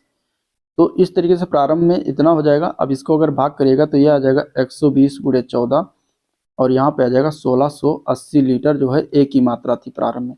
तो प्रारंभ में हमसे पूछा क्या गया है बी की मात्रा प्रारंभिक, तो टोटल है 3480 लीटर, ए की मात्रा उसमें 1680 लीटर है, तो इसको हम घटा देंगे तो हमारा आ जाएगा 1800 लीटर। 1800 लीटर मात्रा जो था ये एक बी की मात्रा थी, तो 1800 इसका राइट आंसर हो जाएगा, ठीक है। इस प्रकार हम इसको लगा लेंगे, आंसर इसका डी पार्ट करेक्ट हो जाएगा। चलिए क्वेश्चन नंबर 99 दिया गया है 8x + 4y = 40, दोनों अक्षों के बीच कुल लंबाई क्या है, ठीक है। दोनों अक्षों के बीच लंबाई कुल क्या है, तो यहाँ पे अगर y = 0 रखेंगे तो हमारा हो जाएगा 8x + 4 × 0 = 40, यानी कि 8x = 40, यानी कि x बराबर हो जाएगा हमारा 5, तो x = 5 आ गया। अब मतलब x अक्ष पर जो लंबाई है वो हमारी कितनी हो जाएगी 5 हो जाएगी, ठीक है। अब अगर हम x = 0 रखते हैं दोबारा, तो 8 × 0 हो जाएगा प्लस 4y = 40, यानी कि यहाँ से हो जाएगा 4y = 40, यानी कि y बराबर हो जाएगा 4 दाहिने 40। तो y का लंबाई कितना हो जाएगा y अक्ष पर 10 हो जाएगा, तो x + y बराबर कितना हो जाएगा 10 + 5 = 15। अब यही हमसे पूछा गया था, ठीक है, यही हमसे पूछा गया था। तो हमारी जो वैल्यू हो जाएगी वो कितनी हो जाएगी 15 हो जाएगी। तो आंसर इसका 15 सही है, जो कि दिया गया है सी पार्ट में, ठीक है। चलिए क्वेश्चन नंबर 100 देखते हैं।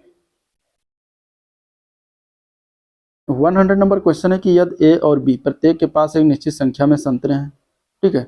ए बी से कहता है कि यदि तुम मुझे अपने 10 संतरे दे दो तो हमारे पास तुम्हारे बचे संतरों से 2 गुने संतरे हो जाएंगे। मतलब कि ए कह रहा है कि हमें 10 संतरे दे दो, तो ए + 10 हो जाएगा, तो बी के पास क्या निकल जाएगा -10 हो जाएगा, तो इतना संतरा जो बचा है वो क्या हो जाएगा दुगुना हो जाएगा, दुगने संतरे, तो 2 से गुणा कर देंगे। तो ये तो पहला समीकरण हो गया। दूसरा समीकरण कह रहा है कि बी उत्तर देता है कि यदि तुम मुझे अपने 10 संतरे दे दो, मतलब बी क्या कह रहा है कि हमें अगर तुम अपने संतरे दे दो तो मेरे पास जो तुम्हारे बचे संतरे की संख्या के बराबर हो जाएंगे, मतलब कि a - b बराबर क्या हो जाएगा p इसके, ठीक है। ये दूसरा समीकरण हो जाएगा। तो यहाँ पे अगर हम देखते हैं पहला समीकरण a + 10 बराबर क्या हो जाएगा 2b + 30 के 10 दूना 20 के, ठीक है। 2b प्लस कितना हो जाएगा 20 के, तो यहाँ से a बराबर हो जाएगा 2b माइनस, यहाँ पे माइनस होगा सॉरी, ठीक है। यहाँ पे क्या होगा माइनस होगा -2b के, ठीक है। तो a - 2b - 30 के हो जाएगा। और समीकरण 2 से देखते हैं, समीकरण 2 से देखते हैं, समीकरण 2 से क्या है, समीकरण 2 है a - b, मतलब कि यहाँ पे अगर हम a का वैल्यू रख देते हैं, ये जो वैल्यू दिया गया है, तो हो जाएगा 2b - 30 - b बराबर के ये हो जाएगा 20। समीकरण 2 इस तरीके से दिया गया है, तो ये हो जाएगा बराबर के 20 के। ठीक है, तो यहाँ से b बराबर हो जाएगा 50 के। तो इस तरीके से a बराबर वैल्यू क्या हो जाएगी 2b माइनस 30, यानी कि 2 गुणे 50 माइनस 30, यानी कि 2 50 दूना 100 माइनस 30 माइनस 70, तो a की वैल्यू हमारी 70 आ जाएगी। ठीक है, तो हमें पूछा क्या गया था a के पास कितने संतरे हैं, तो 70 संतरे, तो आंसर इसका ए पार्ट इसका करेक्ट हो जाएगा। तो इस प्रकार हम इसको लगा लेंगे। तो ये था ओवरऑल वीडियो जिसको हम लोगों ने देखा। डिस्क्रिप्शन वीडियो पसंद आया तो लाइक करिए, चैनल को सब्सक्राइब नहीं किया अभी तो सब्सक्राइब करना मत भूलिएगा, साथ ही साथ अपने दोस्तों में शेयर भी करिएगा। ठीक है, और आज का वीडियो पे एंड करते हैं, मिलते हैं नेक्स्ट वीडियो में, तब तक के लिए थैंक यू।